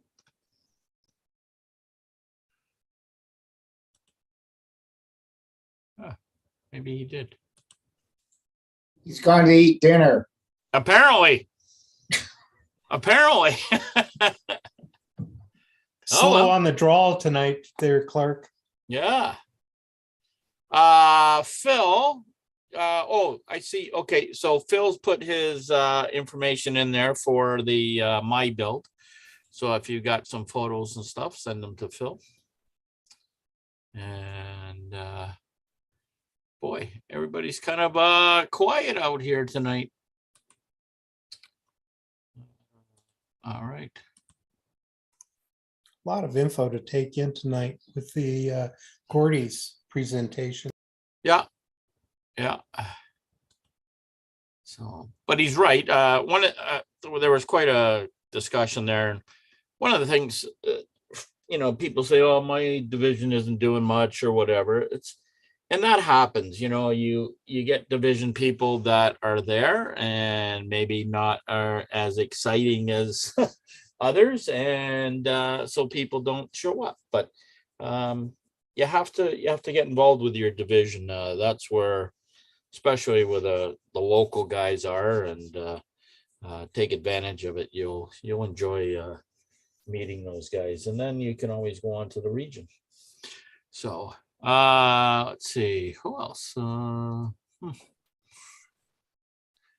right, well, I'll open it up to anybody. If I can have much, I'd like to make comment on something that Gordy talked about, and that's generating local interest. I live in a fairly active metropolitan area, and we are in 2 years hence hosting a regional NMRA convention. That's like 7 or 8 states will converge on the Piedmont. And during the COVID, we had a lot of folks that were kind of, not as active because we didn't have in-person meetings, and we revived that with Zoom. But by getting the award to host a regional convention, the interest level has just become kind of infectious. Yeah. There is, as anybody knows who's done not even a national, but a regional convention, tremendous amount of work, 2.5 years out, it's a flurry of activity trying to get ready for it. And it seems that every couple of months, as we have more meetings, the interest is generated every more. We have more people coming out of the woodwork that we haven't seen in years. So it's worth the effort if somebody wants to generate some local interest, be crazy enough to volunteer to host a convention. Yep. Yep. Try doing a national. Oh boy. I wouldn't want to. It was, you say 2 years, it was seven years for us in Toronto when we bidded for 2 years to make the bid. And then it's just like, as I call it, the Olympics of model railroading. Once you get the bid, then the real work starts. So, amen. But that's true, Jim. Now, why? For some reason, I don't know. You're in the Piedmont division? No, I'm in the Mideast region. I'm in the Triangle: Raleigh, Durham, Chapel Hill, okay, Cary, quadrangle. But that's not considered a part of the Piedmont division. You said Piedmont, so that's why. No, Piedmont, that's a little bit west of us, the Piedmont division. Yeah. Yeah. That's basically considered, I guess, would be. We go by Carolina Piedmont division because let's face it, there's foothills all over this damn place until you get up into the Appalachians, and then you're in the, the Smokies. But yeah. So we're Carolina Piedmont, but we're hosting the Mideast region in 2024. Shameless plug. No, you have to get the plugs in there at all costs. So, that's good. And nice shirt, by the way. Merci beaucoup. Oui. Depuis 6 ans, dans 57. You speak more than I do. Been a long time. Yeah, me too. Oh man. All right. So what else is going on up here? I haven't seen Darren, Hey, what's Clark. happening with you? Oh, who chimed in? That's me, Clark. Oh, hi, I'm here. Rick. I'll make a comment about the facilities that the NMRA nationals are at. I don't know, what have I done? 20 of them in the last 20 years, and all the other shows that we do. And it always seems like the ones that are at the downtown facility, they don't have the loading and the unloading. They don't have the room. They don't have the parking. They don't have all those other things that the places just outside the town or just on the edge of the town have. We've always had that trouble. When it's downtown, it's always a big pain in the butt. And another thing is when they have them at those big hotels, they're the most expensive rooms you can get. I've many times, I take the motorhome and trailer, and I stay in the motorhome, and I usually have to stay many miles away, and that's okay. But I could not afford to spend 7 days in one of those hotels and eating out all the time. It just seems like the downtown situation just does not suit very many people. Well, the big problem is transportation. When you get out in the suburbs, where do you hold the train show? A lot of the times you cannot find a facility to host the train show. Now, one of the ones was in Portland, and that was a 45-minute public transit commute to get from the main hotel to the train show hotel. Yes, I remember that. Yeah. So, I mean, and one of the demographics, unfortunately, of the people who are going to the conventions are a little older. And so they want to be as close as possible to those shows. So it's a real trade-off. It's hard to find. I mean, I've been involved in it on both ends, hosting a convention and, being on the board when we pick a host committee. But it's really the host committees that come to the NMRA with a proposal. So if you can get a good host committee and the location is good, you're probably going to get the vote to host the convention. One of the great conventions that I remember was Madison, Wisconsin. Now, I wouldn't call Madison a top tier, convention city. And that's no offense to Madison, but it was a fantastic convention, and we were kind of out of the way and yes, out by ourselves. Yeah, and with the tornadoes, and that was a good convention. We've had a couple like that where, but the host committee really made that those conventions, and that's where you have to get a group together. And that's the other hard part. If you're in these smaller cities, you do not have enough people to run a convention.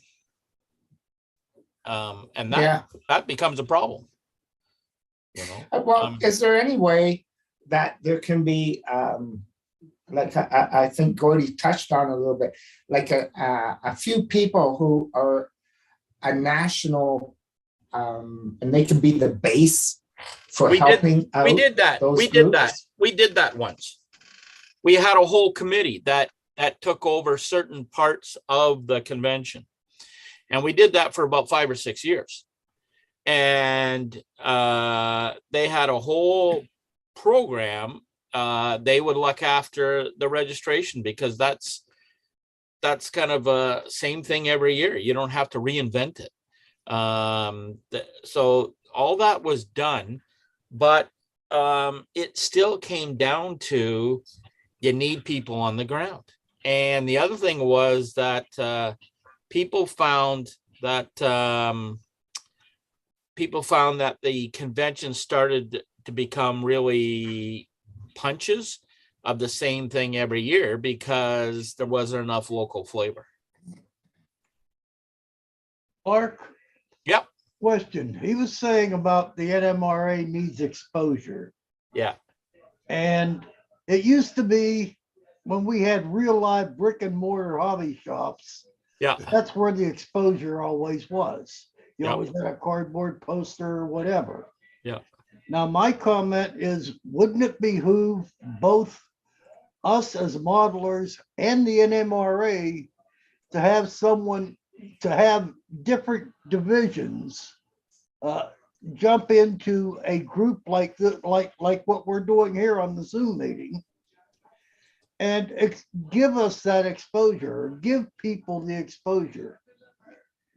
Well, I think Jim is doing that by having Jim is doing Yeah. that, but we Yeah. need people, you need people in the NMRA to, quote, expose the NMRA in groups like this. Well, I mean, Gordy is on almost every night on some kind of Zoom thing. Right. I'm been invited to a lot of Zoom shows myself to do stuff about the NMRA. So it's out there. I think there are also some bad feelings from some people that think, and I always say, well, it's not the same, it's not your father's NMRA. It's a lot different than what Right. it I mean, like I say, one of the biggest issues that we always have now is there are no brick and mortars. Well, that's true. That is a big problem. And, that's where you were talking Wednesday nights. Well, Wednesday nights, I used to go to the local hobby shop. Yeah. And it was nothing to sit there and spend 2-3 hours just dabbing to other modelers. Yeah. I know of 3 shops that used to have a coffee corner in the back. And if you go there Saturday mornings, there'd always be 5 or 6 guys. And usually one of them would be one of the local NMRA guys. And there'd always be some chit chat. And I think we do miss that. And as Gordy said, but I also think that's where divisions can fill that little bit of void by having those type of, even if it's not a true big event, there's no reason why you can't have a small event. I know guys who meet on the West Coast. I know some guys who meet in the Toronto area. They just put it out there. Hey, we're having an event on Saturday morning in a guy's garage. Bring your models, bring whatever. And if you got a problem, we'll help you. And so there is that out there. The problem is, how do you identify people who are not plugged into the model railroad community in an area? How do you, I live in a house, and across the street there's a whole subdivision. Yeah. I bet you a dime to a dollar there's at least one layout and 2 people in that subdivision that are model railroaders. Yeah. Or could be. How do you get to them? How do you get to them?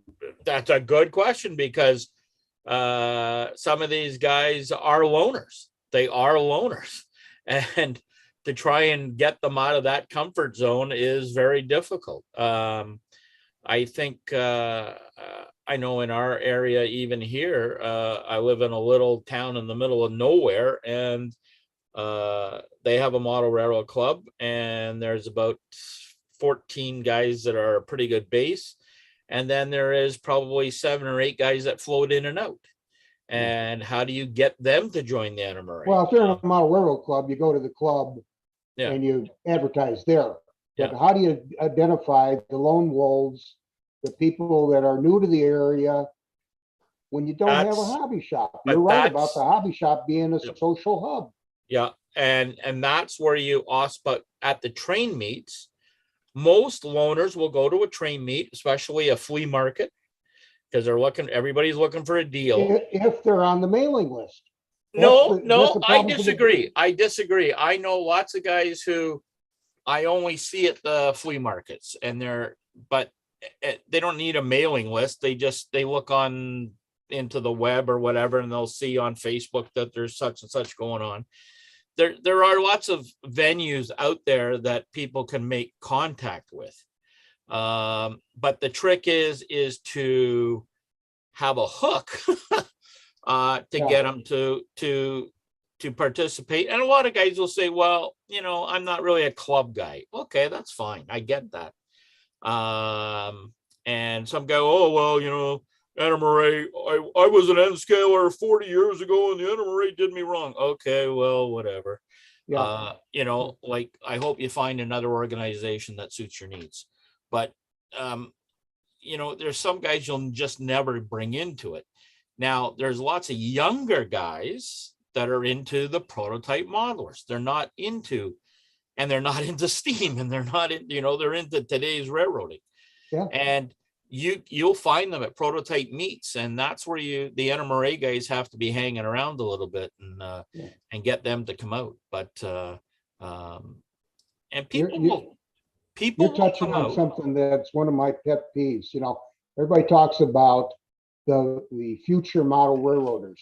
Yeah. And immediately they're talking make and takes and kitty corners and that. The future model railroader is a 35-year-old guy that doesn't know he's a model railroader yet. Or even older, who is getting ready to retire. Yeah.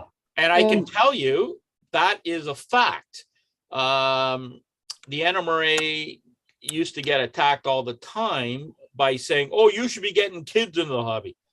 Well, we did a professional survey of non-model railroaders.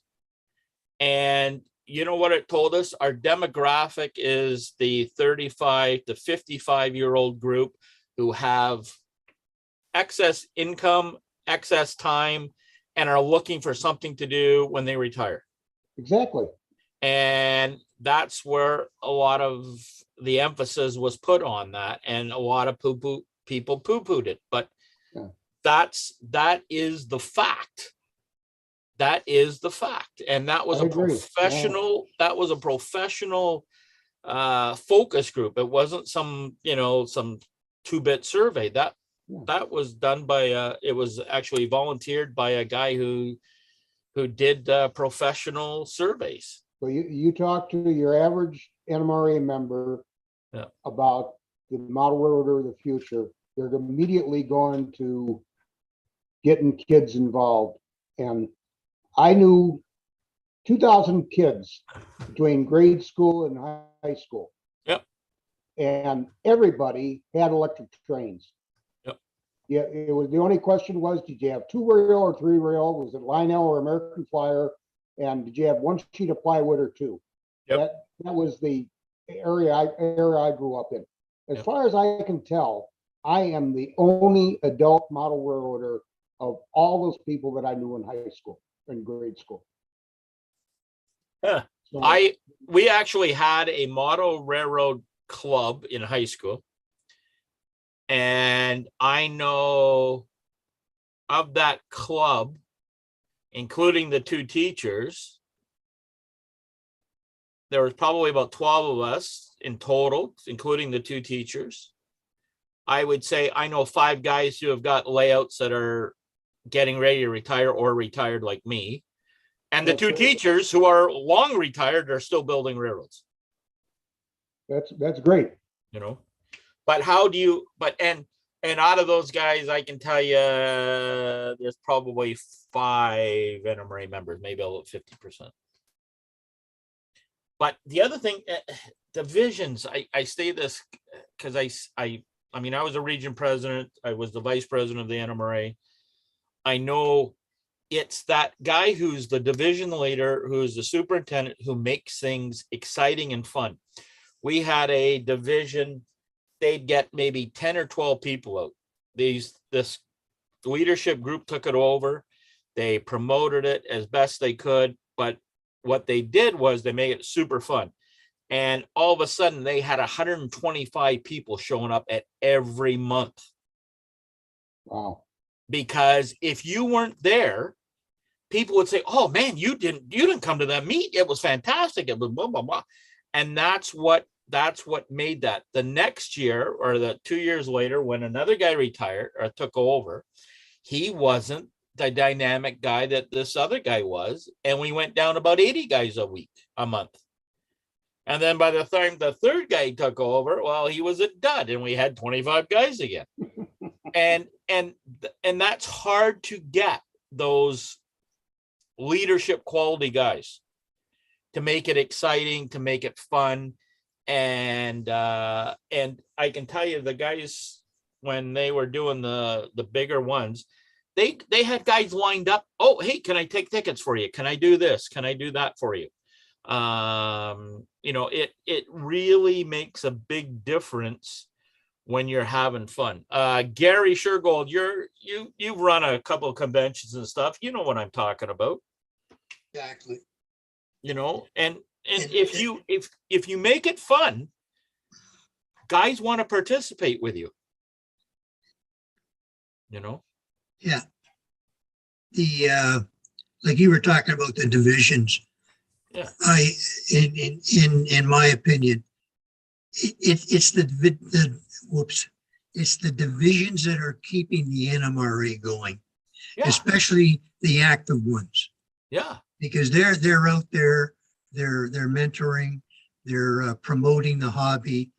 They're putting on, right now we have a very active superintendent, and he is just a go-getter. And the WODs over the past few years has done quite well. Yeah. We have an annual train show every year, which does our funding for us. So we are quite an active group, and we try to cover our whole area. Yeah. And the more active you become, the more infectious it becomes. That is correct. Yeah. You know? Yeah. And I know, like, you know, the international division there, when Peter Moffat just took it over, you couldn't get in the door. And so that's what you need. You need guys in the leadership quality, and they may not have that real people skill, but if they can find somebody that has that people skill, you're all set. Mm-hmm. You really are. And you know, as you said, the mentoring, the helping the beginners, the friendships part, it's hard to. You can't legislate that. No, you can't. And you can't bottle it either. I wish you could, you know, but you can't do that. But you got to just make it fun and an event that people say, oh, I can't miss the next one, you know. And but to get people to do that, that's a whole different story, you know.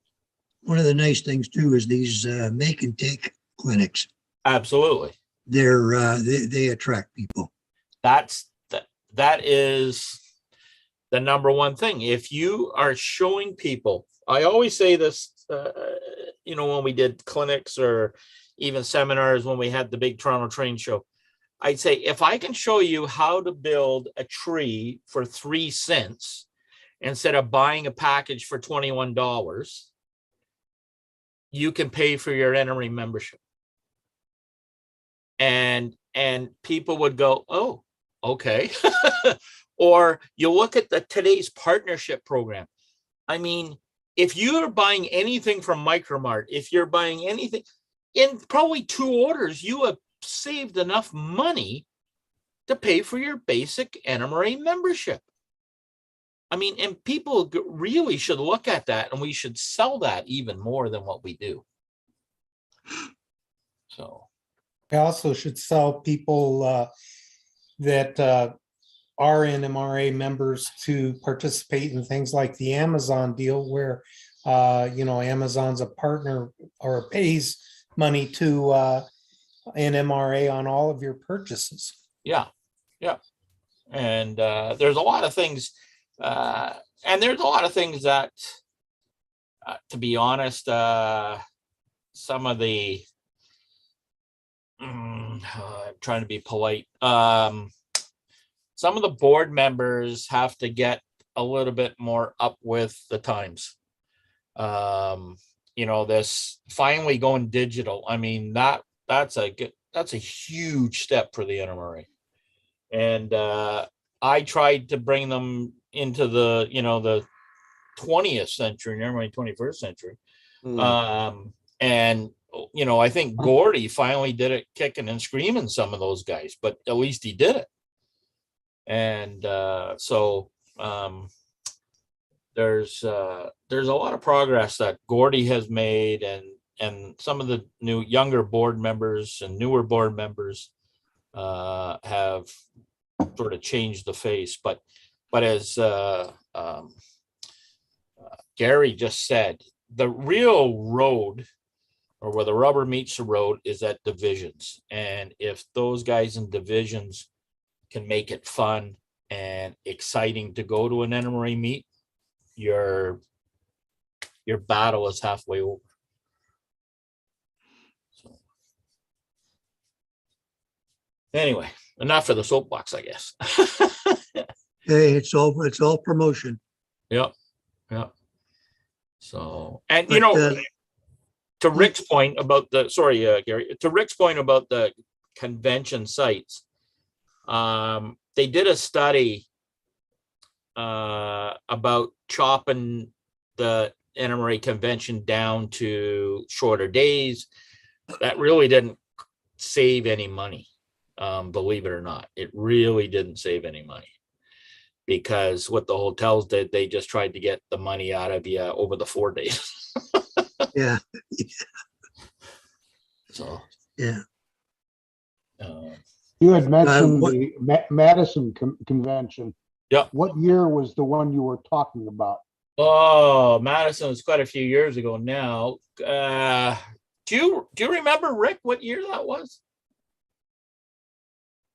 Because there was one when I was still working at Cotto in the 90s, late 90s, that the convention venue was downtown, but the train show was out Hell's Half Acre, halfway to Beloit. No, I don't think that one was it. Yeah, probably not. No. I draw a blur. I draw a blur on it. Yep. You want me to stop the live stream? Yeah, we can. Well, I guess we should do an exit out of that. I can stop it. Well, should do an exit, because I got crap for not doing it. But okay, well, we're going to stop the live stream. Thanks for those who have been listening to the after show. And don't forget, push that subscribe button, both in the YouTube, and come on to our Facebook site, and for new tracks. And we'll see you next week.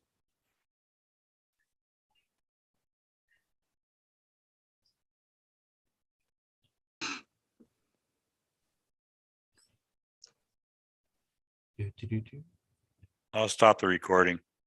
Yeah.